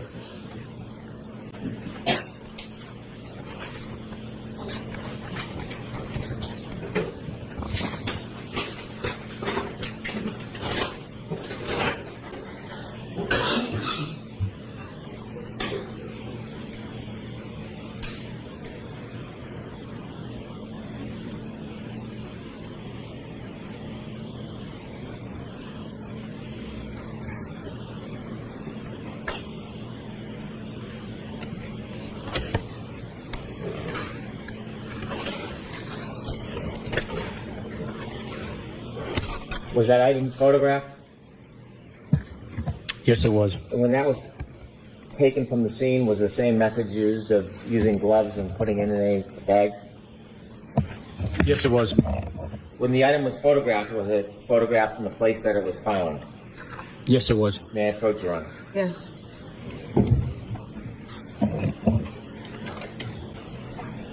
So I'm showing you a series of photographs. If you take a look at it, the first one, do you recognize that photograph?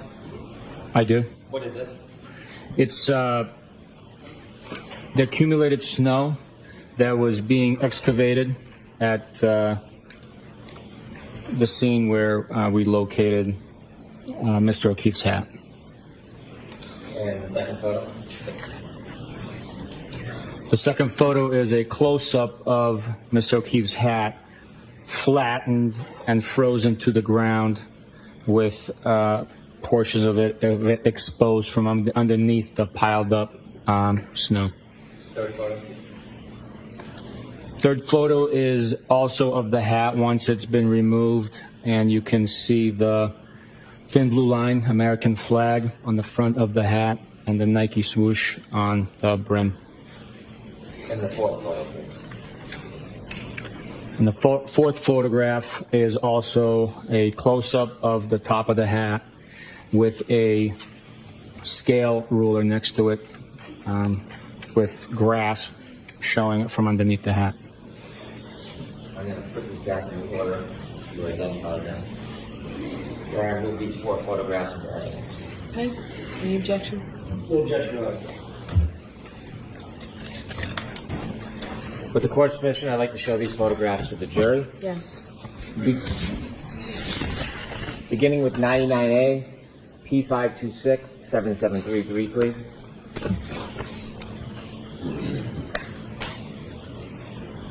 Could you close up just a little bit, please? Sir, can you describe what you see here?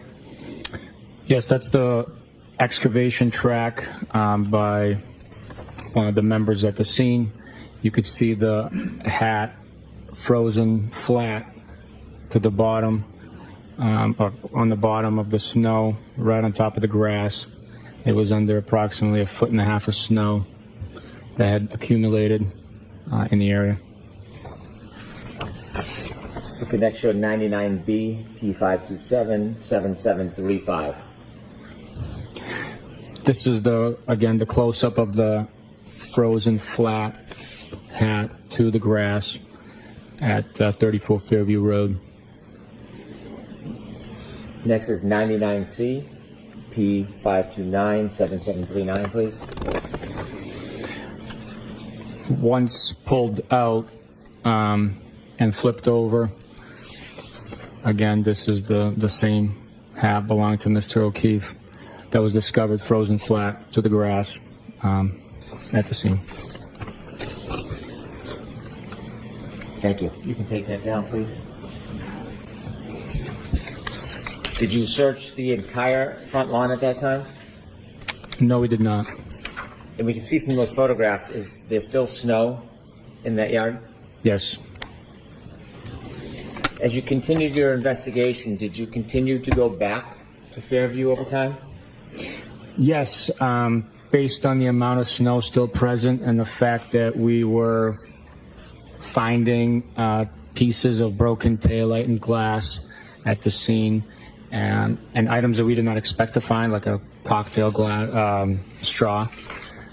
I directed my members to go by the scene every day as the temperatures rose. Snow would expose more evidence on the lawn, and with the hopes of finding each and every item that was present. On February 4th, the next day, 2022, did you receive a call? Yes, I did. Not what was said, but who was that call from?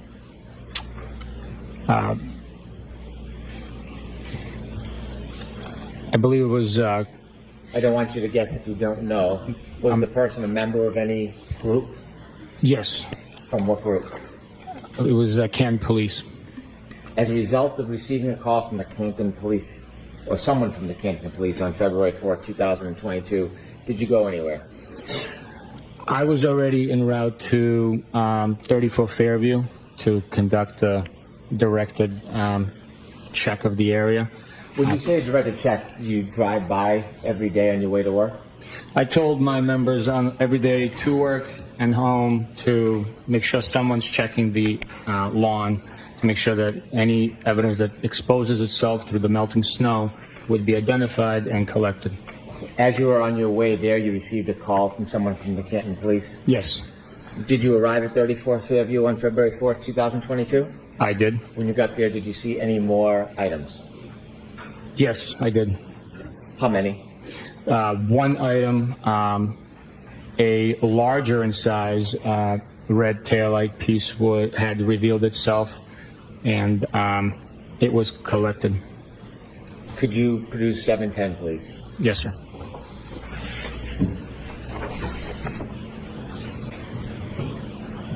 Is that 710, sir? 7-10, yes, sir. I'd move that item into evidence, please. No objection.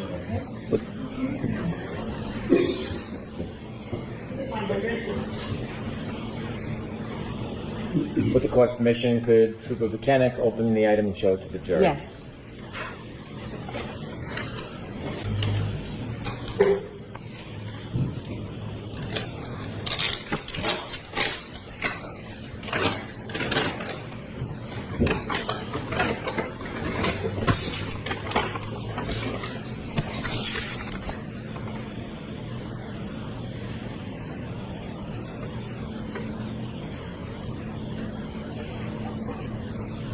Thank you.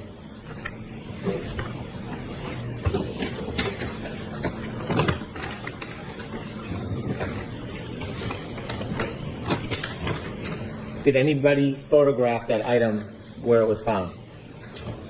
Yes, there was a photograph taken. Did you take the photograph? No, I did not. How did you receive the photograph? It was attached to the Canton Police reports that were provided. Canton Police documented that item in place. May I approach? Yes. Showing you two photographs. The first page, you recognize that item? Yes, I do. What do you recognize that to be? That was the item I collected on February 4th at 34 Fairview Road, which I was just showing to the jury. And the second photograph? The second photograph is a zoomed out general vicinity photograph of the same item from 34 Fairview Road, the lawn area, approximately 7 feet from the roadway. Evidence. Court permission. Any objections, Mr. Jackson? No objection, Your Honor. With the court's permission, I'd like to show those photographs to the jury. Yes. P46, please. Is that a photograph of the item you just showed the jury, sir? Yes, it is. And where was it in relation to the other pieces that you had found on February 3rd? It was further to the right. If you're looking at the property, if you have the fire hydrant on your left, it was further to the right, on the right bank of the snow that was melting on the lawn. Is that on the lawn or on the pavement? That's on the lawn. And could we show the close-up, please, P47?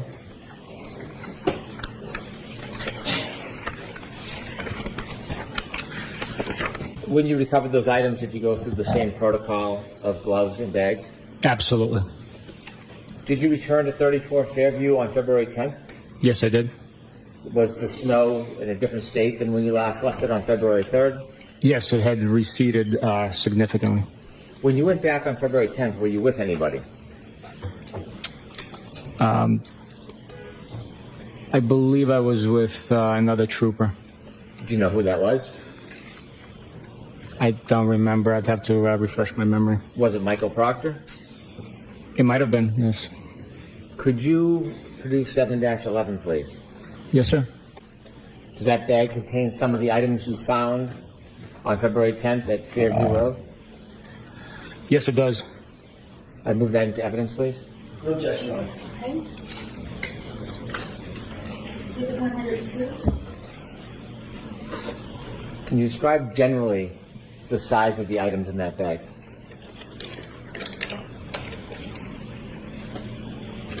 Can I open it? Please.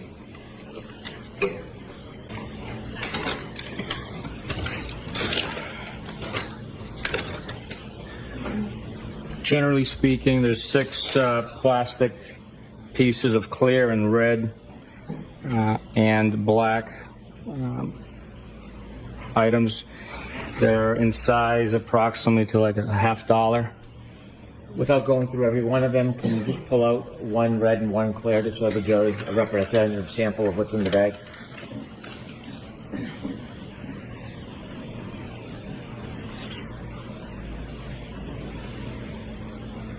In total, there's 6 items in that bag. In total, there are 6 items in the bag. When you retrieved those items, did you use the same protocol of gloves in a bag? Yes. Did you photograph these items when you took them? Not on this day, no. Why not? We had been to the scene so many times. It was the same general vicinity, and we just made a decision not to have crime scene come out to photograph these six pieces. Were they in any remarkably different position than the other pieces? Anything that stood out, or were they in the... Let me rephrase that. Where were they generally in relation to the other pieces that you had found? They were all in the general area where the other pieces had been located. It was on the left side of the lawn, but near the flagpole, between the road and the home. Was there another group of items that you found that day that you put in a separate bag? Yes. Could you provide us? May I approach? I'm not sure if I've marked this one for evidence. Yes. Or not. Could you produce 7-12, please? Yes, sir.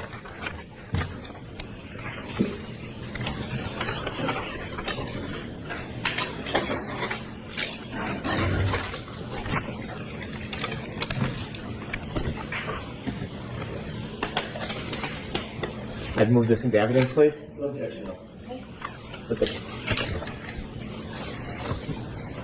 Exhibit 103. With the court's permission, could Trooper Bukhenik open the bag? Yes.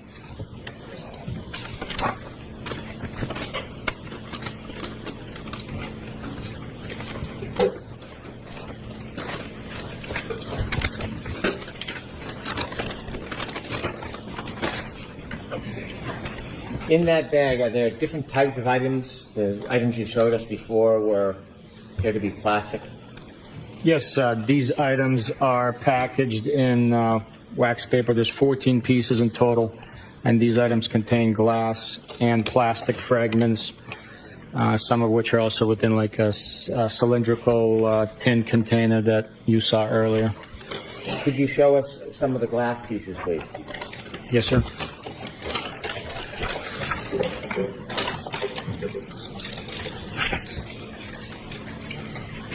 I'm going to have to open the wax bag. Please.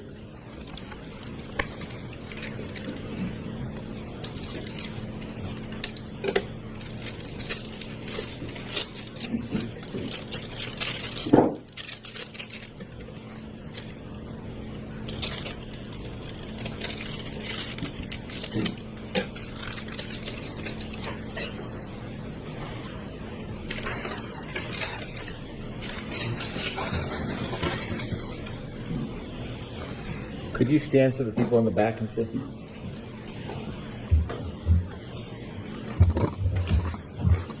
Thank you. Were there a number of different items inside that are inside that bag that you found that way? Yes, there are a number of glass pieces taped and labeled for identification at the lab and mechanically pieced together to form this one piece in my right hand, and this is one solid, thick piece of curved glass in my left hand. And again, is this February 10, 2022? Yes, it is. The last evidence bag, you said that you did not photograph where they were found. Did you photograph where these pieces were found? No, I did not. No. Any different reason than the last bag? No. Do you have a memory of where these items were found in relation to the items in the last bag? Yes, they were all in the general vicinity where all the other taillight pieces were located, as well as the baseball hat. How much snow was on the ground at this point? Most of the snow had melted. There might have been some areas that was still present because of the excavation that took place. So very little to no snow was present at this point in time.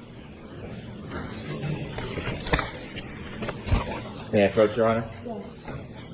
Is that all the pieces that you have that you were part of finding or retrieving from 34 Fairview Road related to plastic or glass discovery? Yes, sir.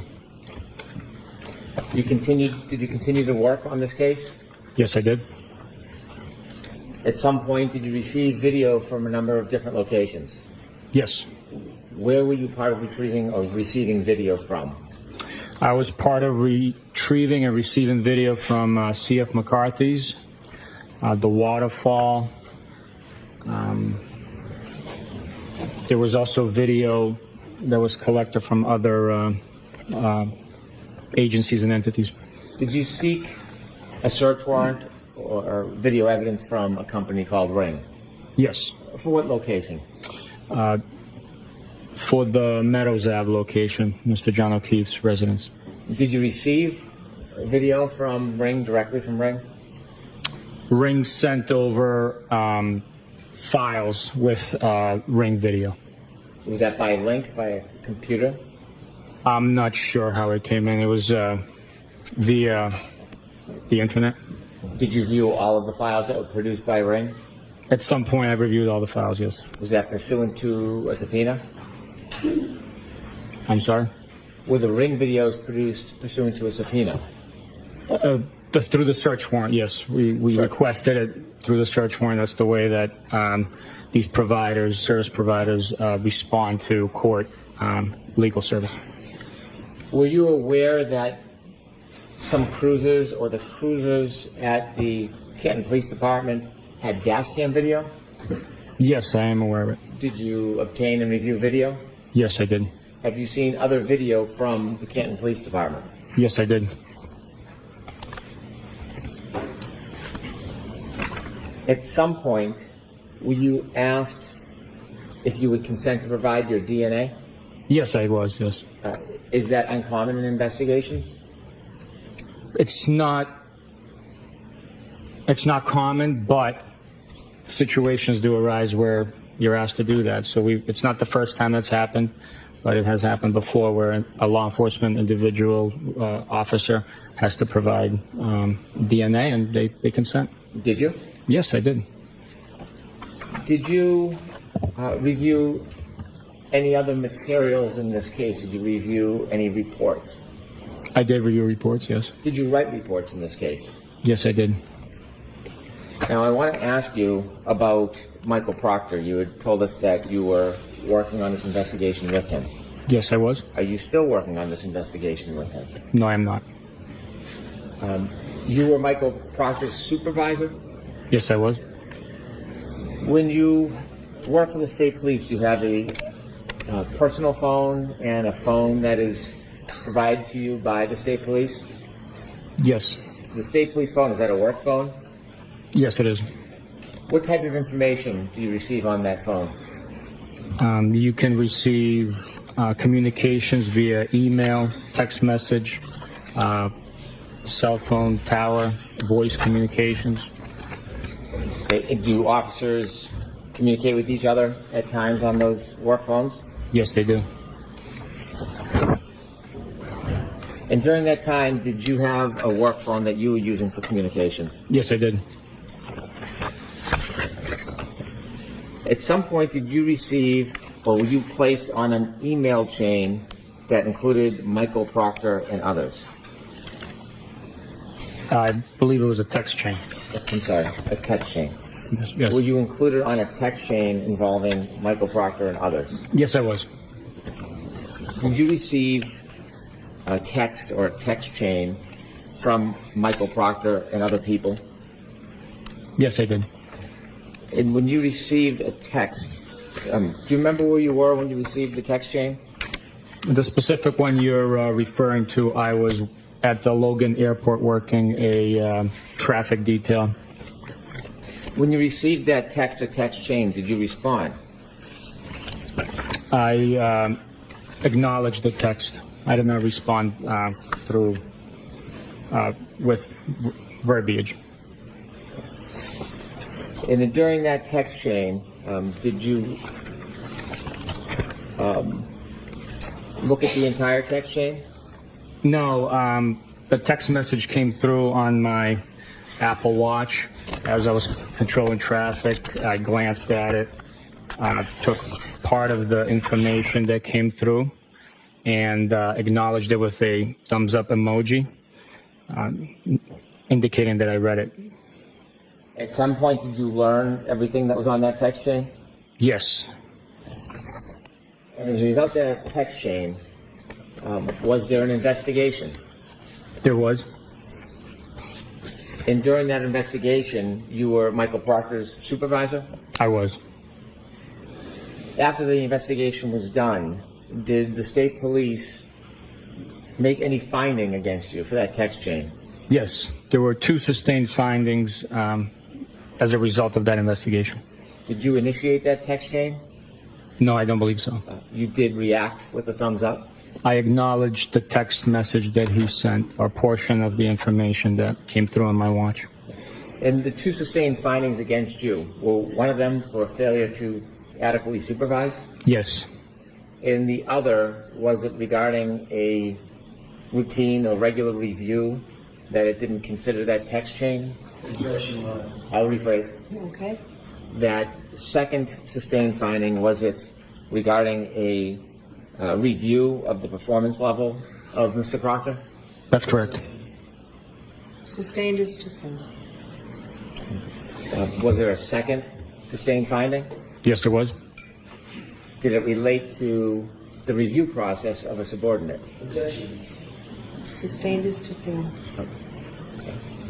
What was that second sustained finding about?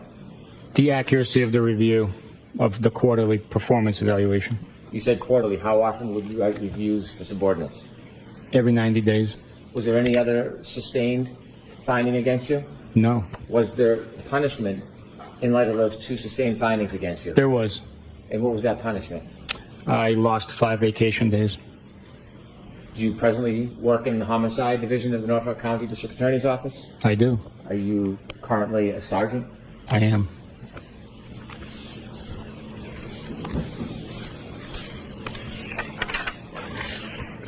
Have you ever reviewed that entire chain that was at issue? Only through the documents provided for me during the internal investigation. May I approach, Your Honor? Yes. So I'm going to ask you to look at that document, and if you turn the page, does it begin to, one more page, please. Does it begin to reflect the email chain? Yes, it does. Do you remember this email chain?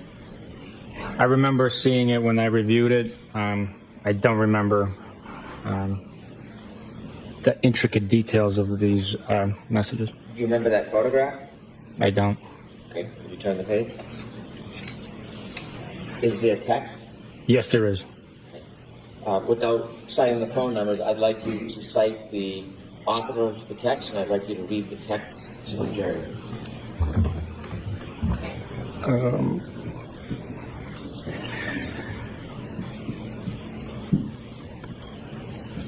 Do you want me to date it in time? I know. Sure. August 17th, 2022, 9:44 p.m., 25 seconds. Funny, I am going through his retarded client's phone. I'd like you to read all of them, please. Next one, no nudes so far. I hate that man. I truly hate him. Hey, can you give the author for each comment? And can you start again, because I want us to understand. I'm sorry, can you repeat that? The author, whoever makes the comment, I'd like to have the name of the author. I'm sorry, this document does not identify who the author is, sir. Okay. Yes.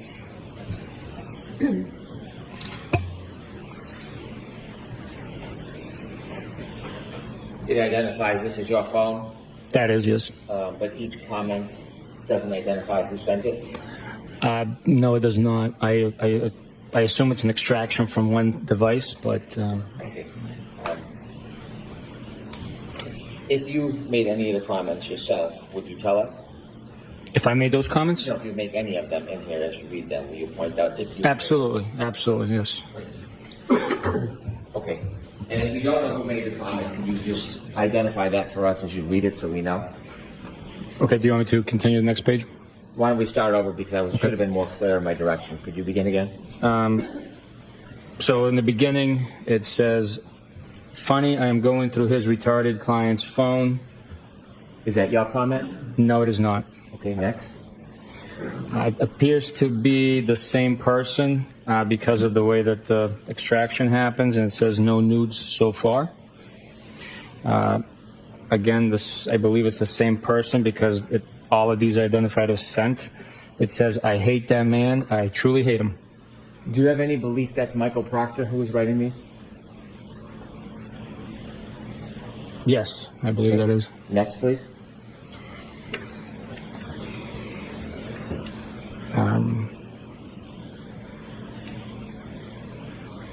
There's a blank page, and that's the end.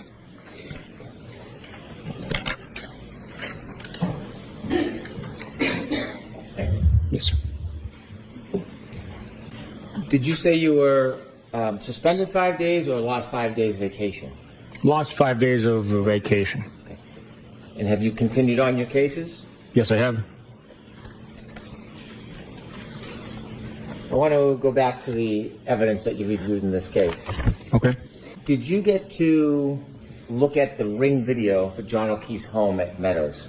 Yes, I did. Did you review the video over a period of time of January 28th and January 29th? I did. What were you looking for? We were looking for activity to get a timeline. During investigations, different sources provide you information that can develop into leads. It also helps verify witness statements. It helps verify information's coming in. We always trust, or we always verify the information that we take in from individuals we do not know. So although it could be a cooperating witness, you still have to verify that their information is accurate. Not that they might be intentionally misleading you, but 3 people can watch the same event and observe it differently. So it's good to talk to individuals and pick up on different facts that they remember, giving you a whole picture of what took place. Did you review ring video for January 28, 2022 and January 29, 2022? I did. With the court's permission, I'd like to show a number of segments of the video from January 28, 2022. Okay, the one that's already in evidence? It is, it's Exhibit 6. Okay. When you reviewed the video from the ring that Ring provided for Mr. O'Keefe's home on Meadows for January 28, 2022, did you review it from the morning time at about 7:18:55 throughout the evening? On the 28th? Yes. Yes. Okay. If I could have video 119.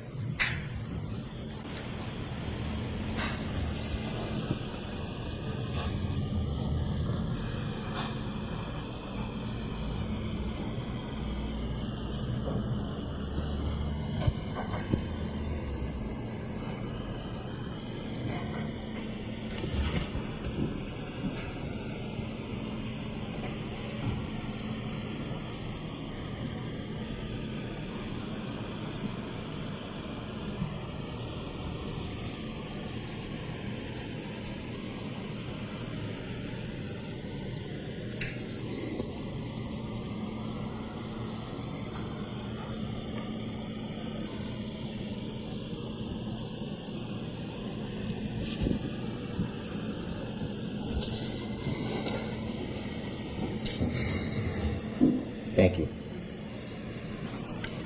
After that video, did you have an opportunity to look at video at about 5:05 p.m.? I'm sorry, there was a noise coming from a bag over here. I apologize.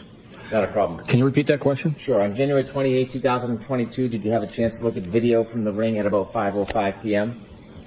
Yes. Could I have video 145, please?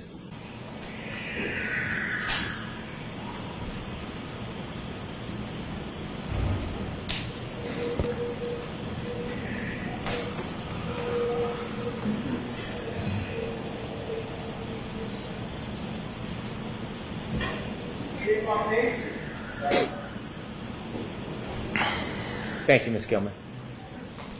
Did you have a chance to look at video from a little later that evening, 7:36 p.m.? Yes, I did. Could we have video 149, please?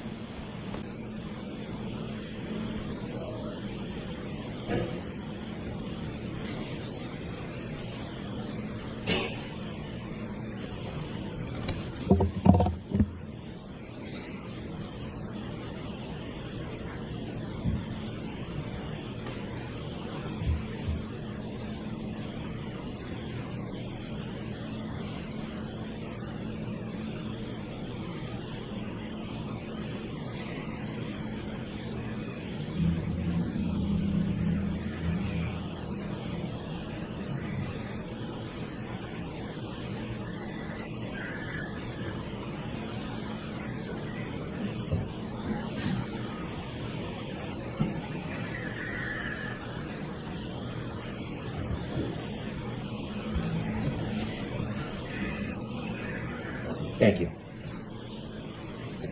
In your investigation, did you learn that the defendant's phone connected to Mr. O'Keefe's Wi-Fi at his house on January 29, 2022 at 12:36:39? Yes. Did you look for any ring video for that time, 12:36:39? Yes. Was there any ring video on the production that was sent to you by Ring for the time period of around 12:36:39 on the evening of January 29, 2022? There was no ring video for that time frame. Did you look for ring video around 5:07:58 that morning on January 29, 2022? Yes, I did. Could we see video 153, please?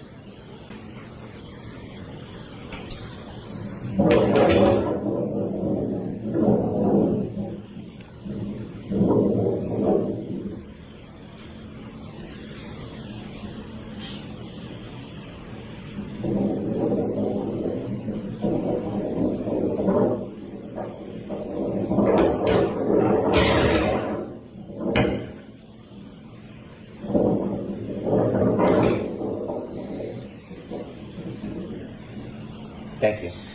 Did you review that video from 5:07:58? Yes. Did you later review video of 5:46:29? Yes. Could we play number 154, please?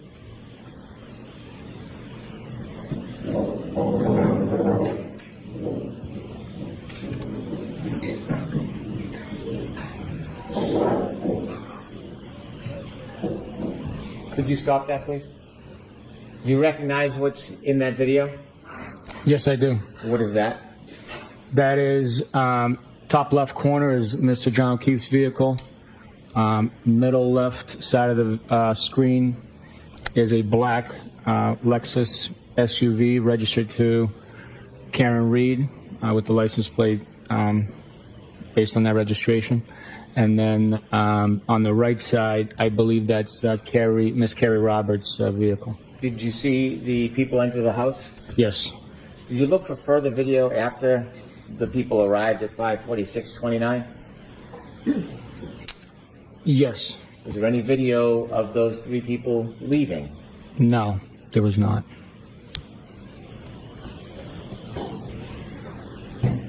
Was there later video at 7:05:16 a.m.? There was, yes. Ms. Gilman, can we see video 155, please?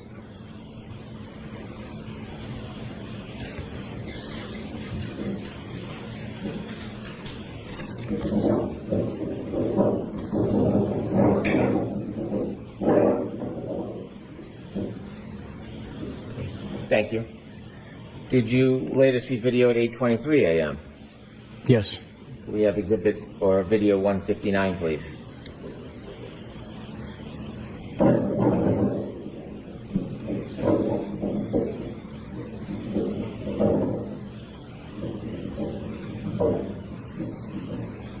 Thank you. Did you later see video at 10:36:28? Yes, I did. Could we have video 161, please?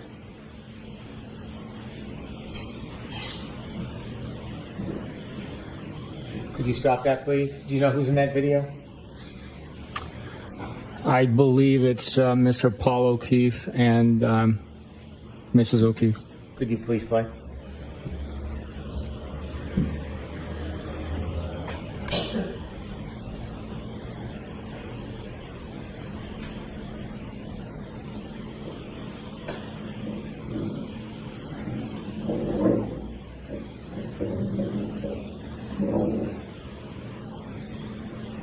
Okay, thank you.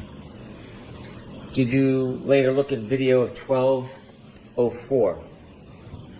Yes. And could we please play the 1-minute segment of video 165?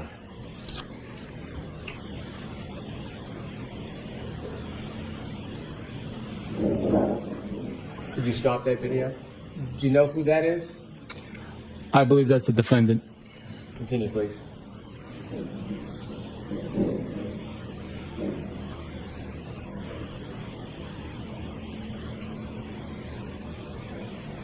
Could you stop that? Do you know who exited the car? I believe that's Mr. Reed. Okay. Continue, please.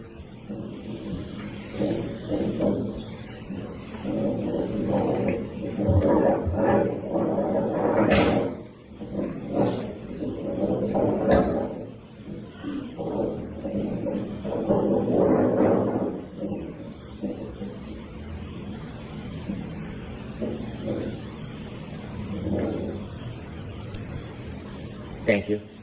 Did you continue to watch the video from the driveway Yes. during that time period? Yes. Did you see anybody else get out of that car that was in the back? Yes. And who did you believe you saw getting out of that car? I believe it was the defendant's brother and possibly his companion. I don't know who that is. Did you have a chance to watch the video? Yes, I did. At 12:35 p.m., could you play video 174, please?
Thank you. Did you look at video from 12:40? Yes, I did. Could we have video 171?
And 175.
Thank you.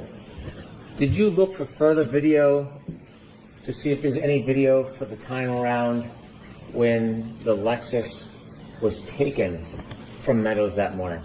Yes.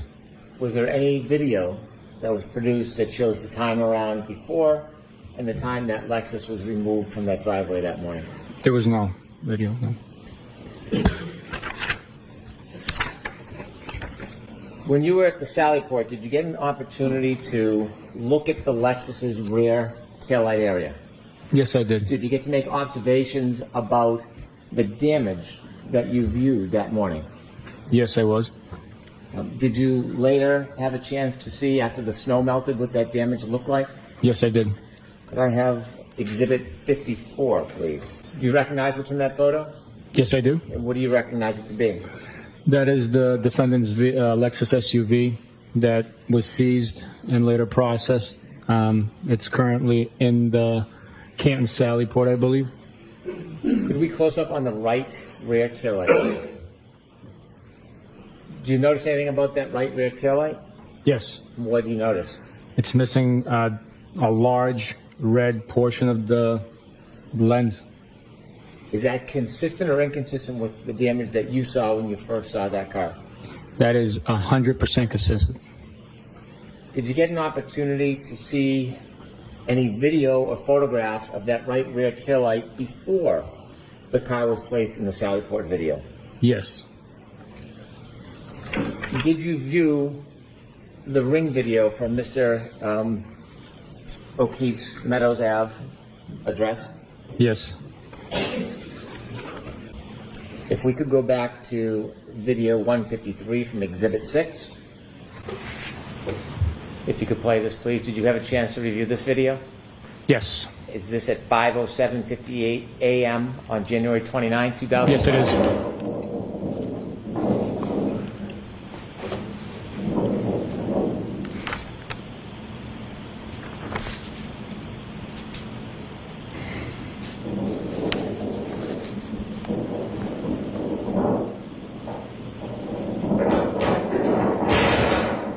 You stop, please. Do you notice anything about the right rear taillight in that video? Yes. What do you notice? It's showing white and is missing the red taillight cover lens. Could you zoom back out for a second, please? Could you continue? And I'm going to ask you to stop in a second. Stop, please. And do you notice anything about that still of that video? Yes, it's consistent with its appearance of missing that red taillight lens. If you could play the vehicle leaving the driveway, please.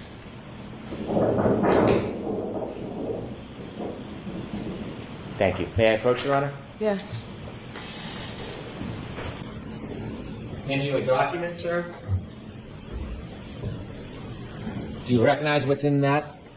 Yes, I do. What is it?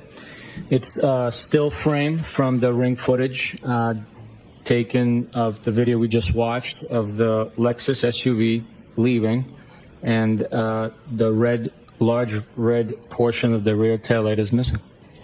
I'd like to move this into evidence. Okay. Any objections, Mr. Jackson? At some point later that afternoon, you shared, or mid-afternoon, you went to Dighton, but before that, did you review any other evidence of the damage to that taillight before you and Mr. Proctor even got to the Dighton address? Yes. Could I have Exhibit 10, please? Did you have a chance to view still photos from the wellness check that was conducted by the Canton Police Department and videos on the dash cam? Yes, I did. Did you review this photograph? Yes, I did. And could we show a close-up on Exhibit 11? Did you have a chance to view the dash cam from this footage at 8:26:31 a.m. relative to the damage to that right rear taillight? Yes, I did.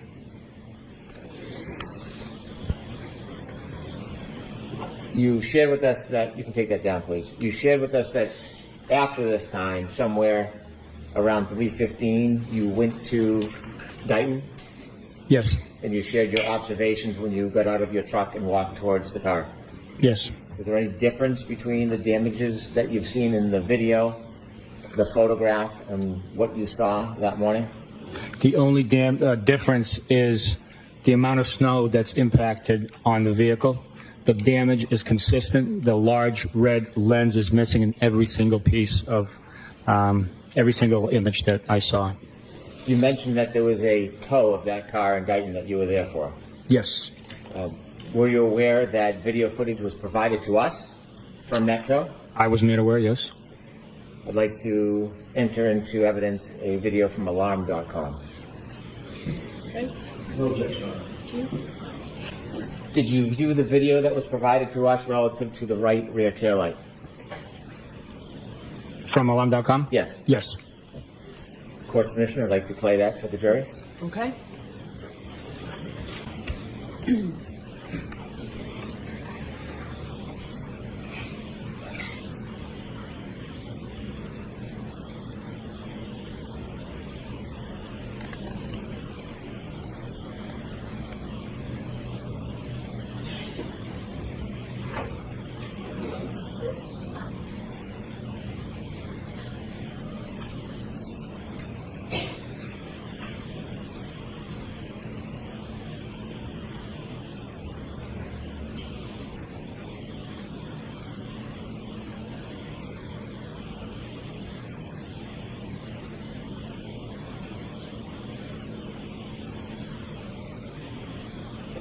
Could you play video 2, please?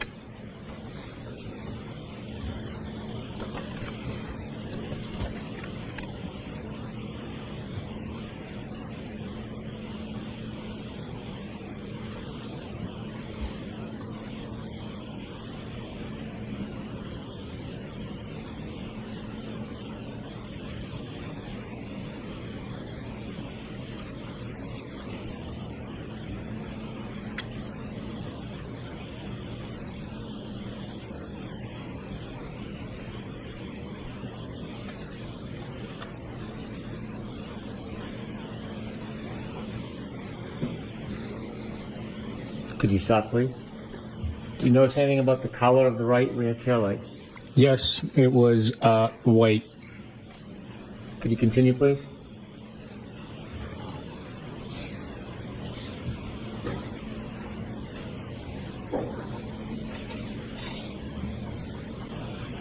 So did you have an opportunity to review video from CF McCarthy's on the evening of January 28th, 2022? Yes, I did. Did you have an opportunity to review videos from the Waterfall bar on January 28th, 2002? Yes, I did. Did I say January 29th, 2022? Yes.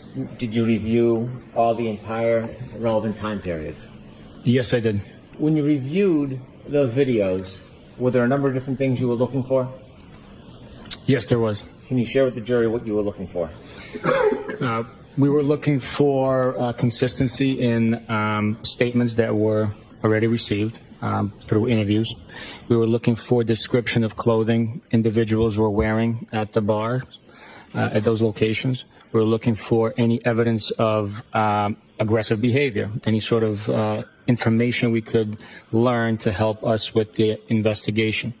We're also looking to see and document how much alcohol consumption was on the recordings.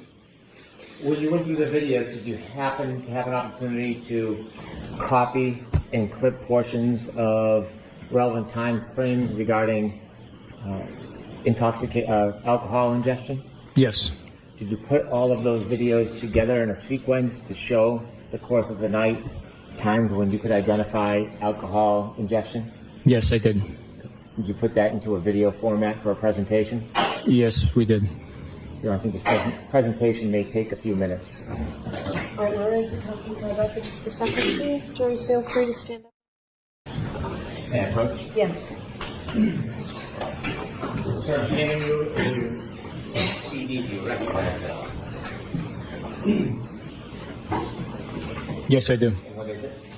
It is the PowerPoint presentation of the timeline from CF McCarthy's and Waterfall from January 28th, 2022. I move this into evidence as an exhibit. Mr. Jackson, there's no objection? There's no objection on that. Exhibit 103. So I'm handing you 4 photographs. Do you recognize what they are?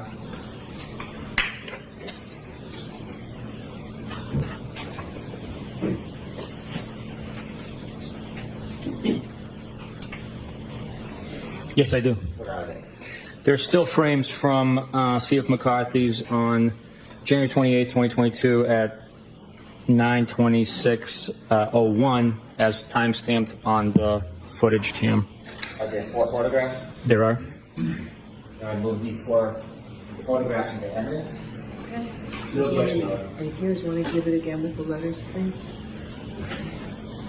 Sir, I'm showing you 4 more photographs. You take a look. You recognize.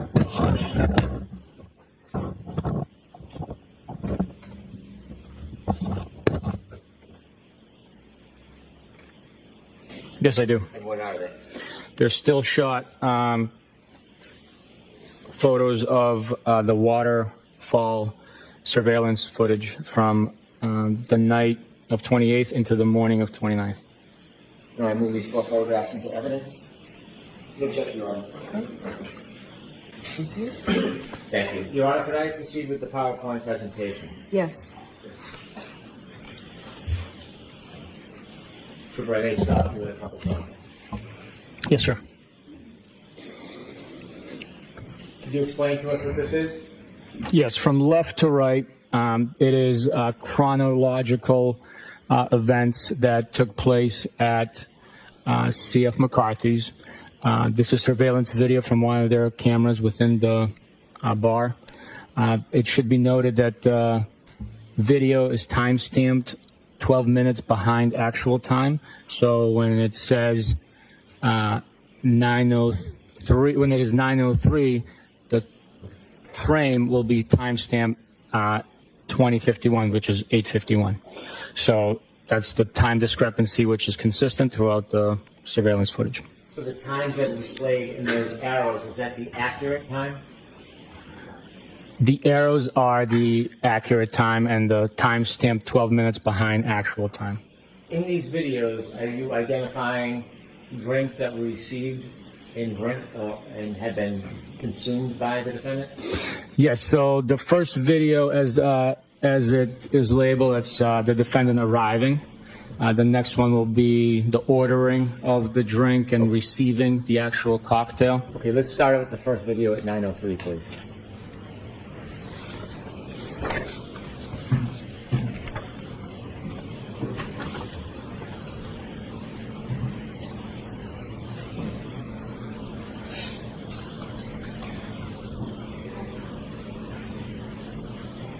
Can you stop it there?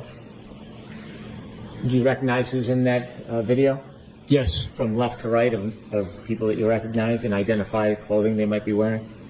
From left to right, it'll be Mr. John O'Keefe wearing the gray sweatshirt that was displayed earlier. And then the defendant, who he is trying to embrace with one arm there. I do not know who the other individuals are in the shot. Okay, thank you. If we could continue, please.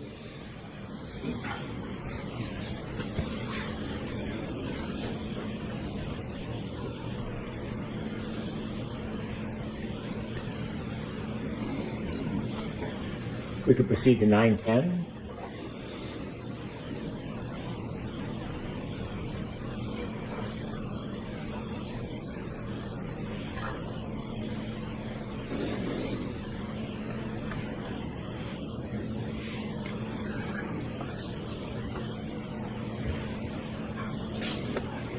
What did that show, sir?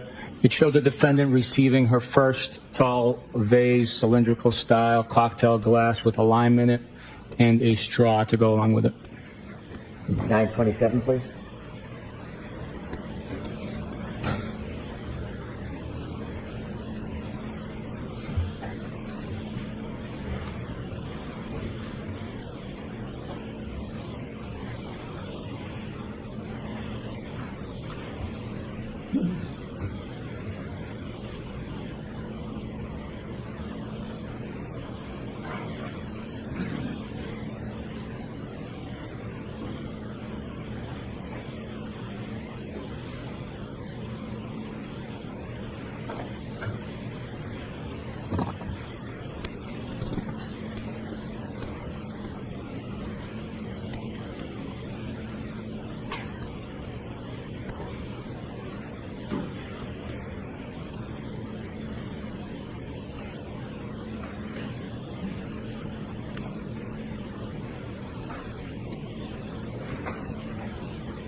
And what was depicted in that video that you saw? In that video, we see the defendant get handed her second cylindrical tall style cocktail glass while she finished the first one and then picked up the second one. When you've made a relevant observation in the video, please interject and stop so you can point out for us what you've seen. Absolutely, sir. Okay. Next, please, 9:32.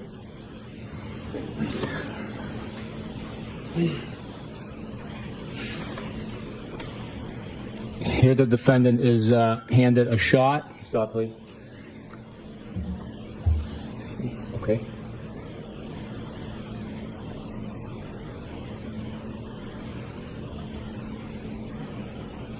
Right there. I think we'll just have to play it, and you'll have to speak as you're watching it. It doesn't look like it can be stopped. Sorry, Ms. Gilman.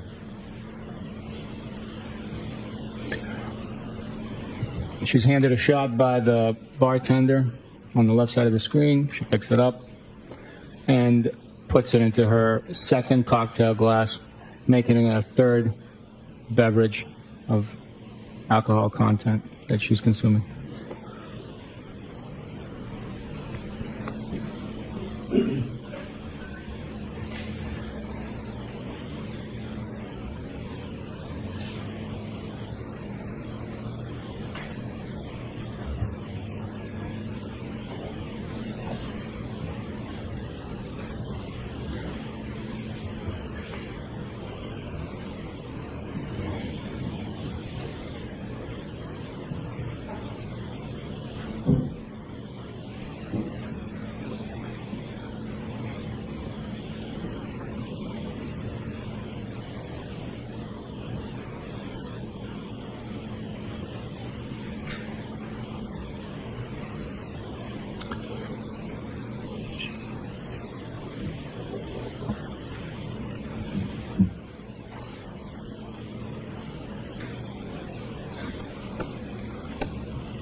So right there we had, we observed Mr. O'Keefe retrieve his phone from his rear left jean pocket. And he put it back.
Now the defendant picks up her second cocktail glass with the added shot in it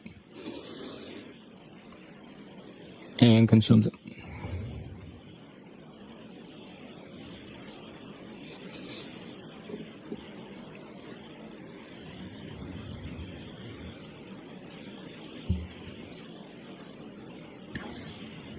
Could we proceed to the next video, please?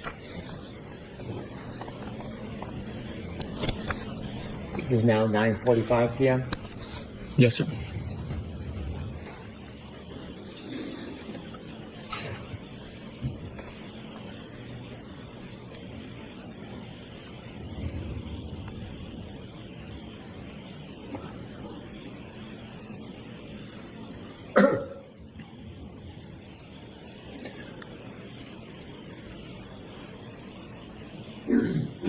So the bartender hands over another cocktail glass and some beers. The shot goes into the empty one after it's poured into the new cocktail glass. So that's drink number 4.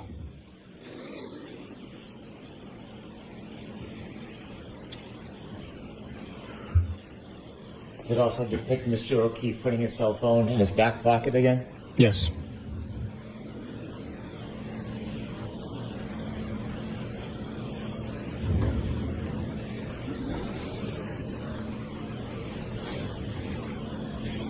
By 9:45, how many drinks have been served to the defendant?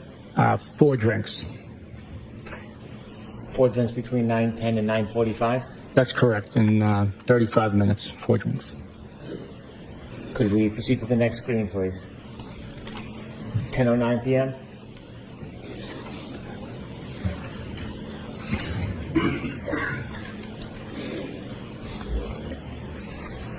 Here the defendant speaks with the bartender and gestures that she wants a shot. Objection. The objection is sustained. I'll strike that.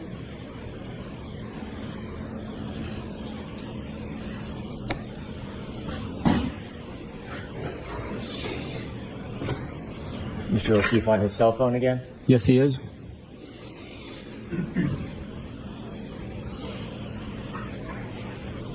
And he puts it in his back pocket.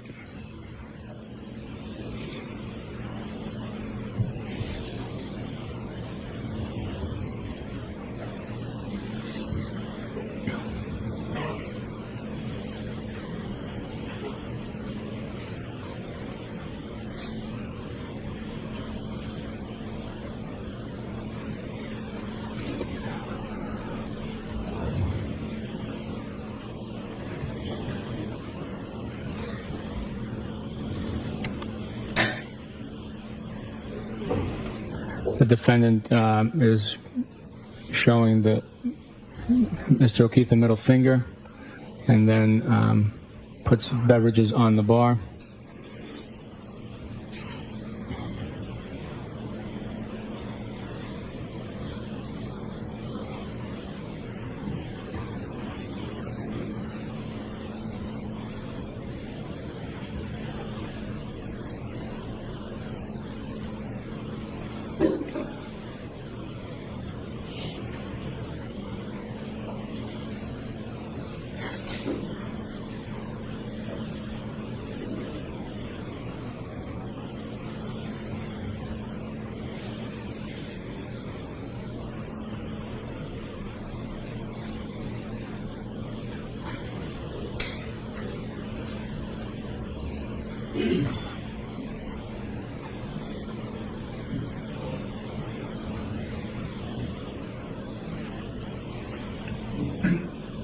Should I proceed, Your Honor? Yes. What is the drink count at that point? At that point, it's 4 drinks. Could we have the next?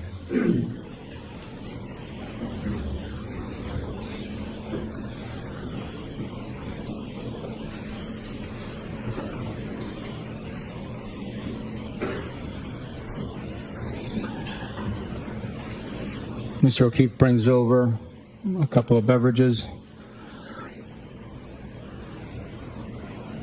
The defendant retrieves the cocktail glass.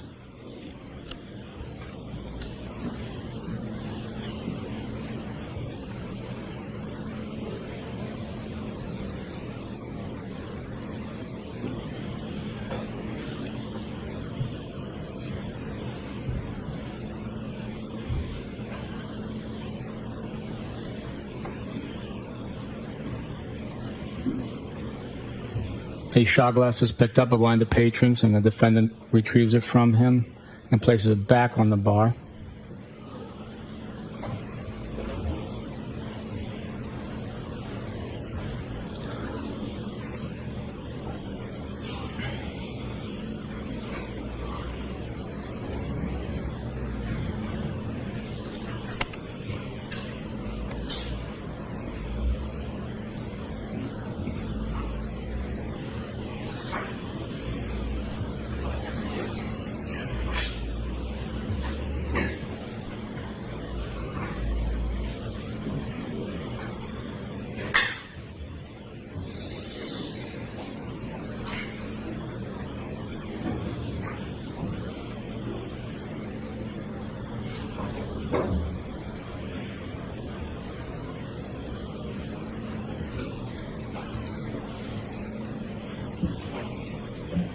The defendant is consuming the beverage in her hand,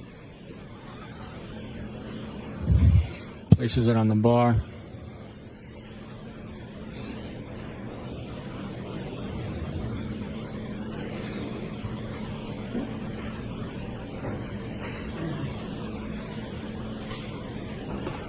And then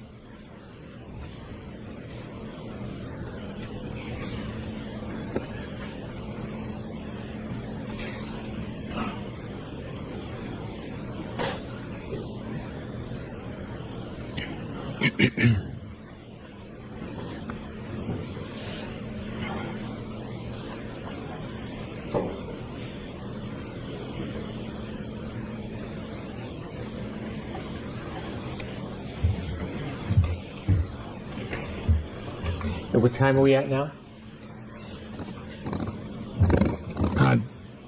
that was 10:34, so we're moving to 10:37. What is the drink count at 10:34? That is 5 drinks at that point. Could we play 10:37, please?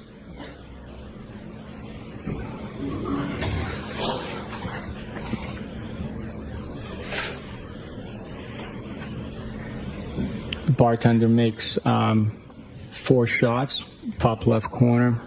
She's seen preparing the 4 shot glasses. 2 are on the bar top now. She retrieves 2 more.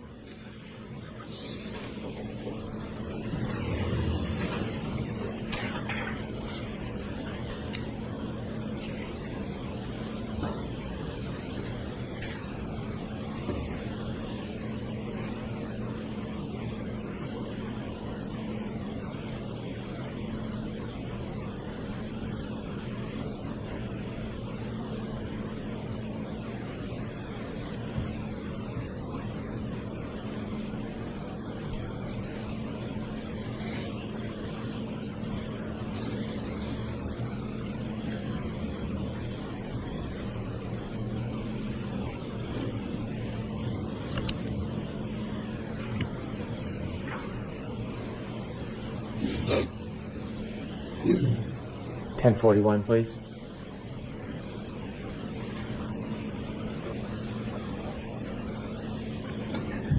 Here, the 4 shot glasses are redistributed.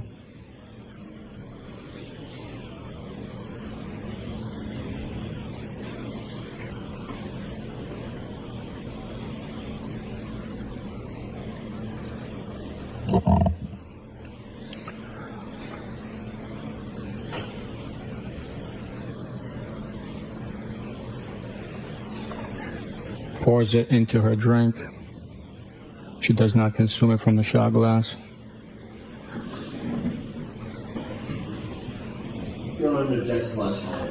Okay, I'll strike that.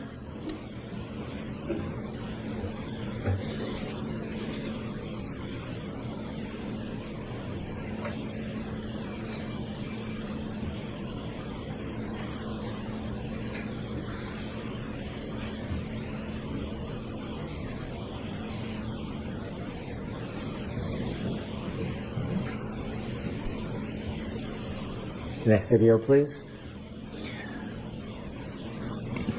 Now, as the Mr. O'Keefe and the defendant are getting ready to leave, the defendant is holding the drink in her left hand, continues to sip on it.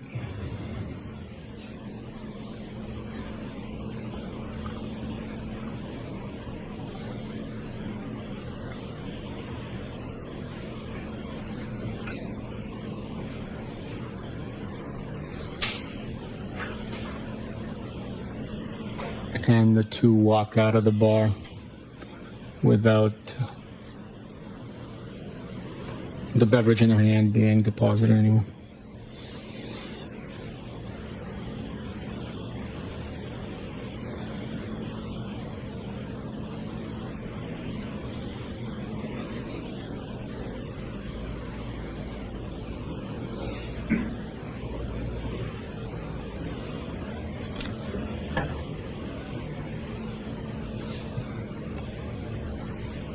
At 10:53, how many drinks have been served to the defendant at this point? 7. Objection, Your Honor. I'm going to sustain the objection. With the strike. I'll strike. Next slide. And is So this, I'm going to actually see counsel inside on this.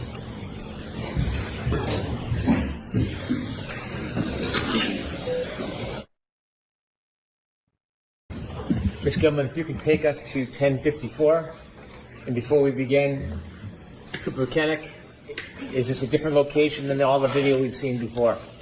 Yes, this is the Waterfall Bar Grill surveillance footage from inside the lounge area. And for reference purposes, this is, at this location, the timestamp is accurate to the real time. Ms. Gilman, could you begin at 10:54, please? Here we see the defendant, Mr. O'Keefe, walk into the bar and see their friends and engage in hugs and greetings. We'll let the Waterfall bar videos play. I'm sorry, sir? We'll let the Waterfall video bars play. We'll just let them play. Okay.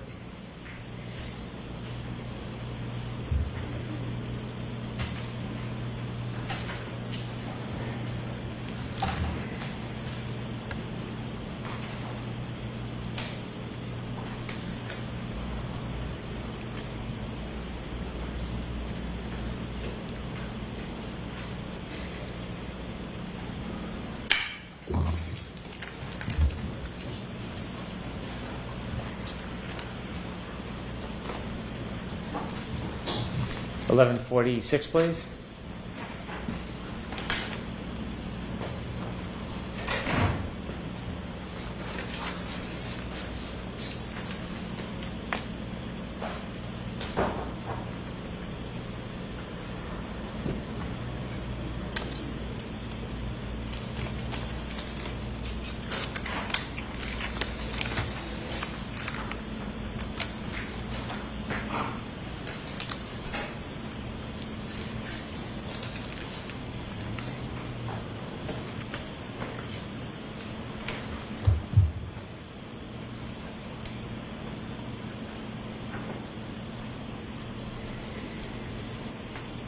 $12.06, please.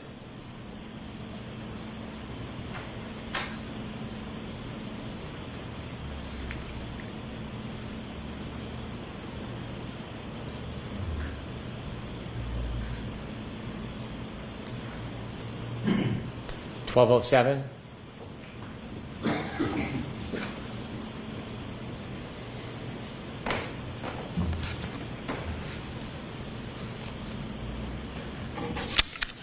1210, please.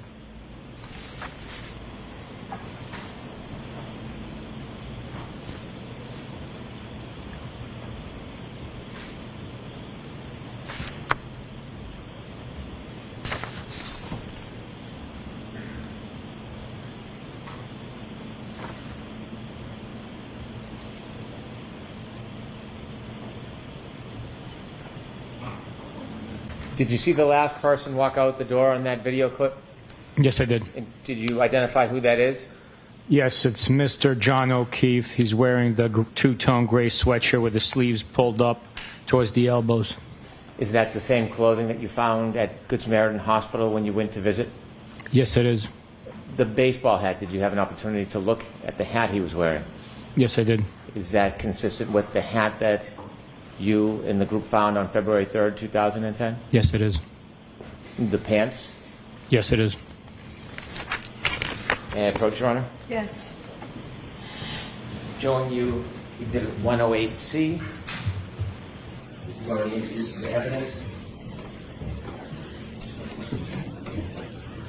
You studied that photo. Do you notice anything in Mr. O'Keefe's hand?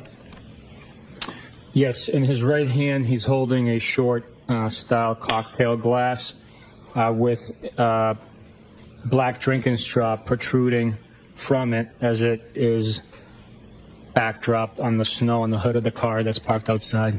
Could we show 108C, please? Is that the photo you looked at? Yes, it is. Can you point out or explain where you see the drinking straw? Absolutely. Right there, to the right of the red indicator, you could see the straw protruding out of the glass. Mr. O'Keefe is holding in his right hand. Thank you. You can take that down, Ms. Kilman. One last matter, Trooper Bukhenik.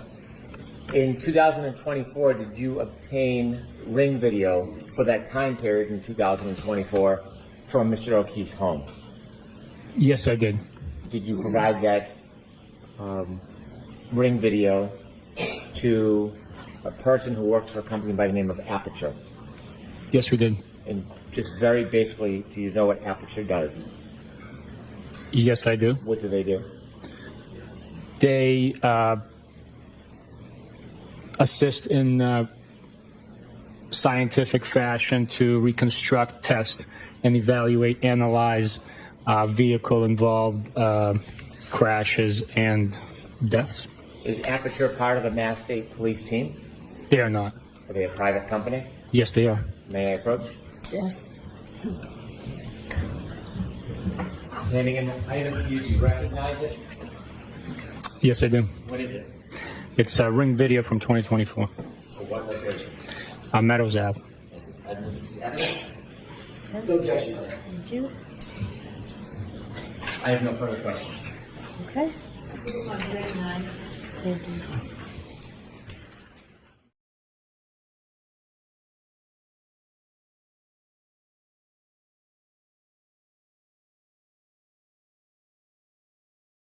Want more on this case and others? Then press subscribe now and don't miss a moment of true crime coverage from Tony Bruschi and the Hidden Killers podcast.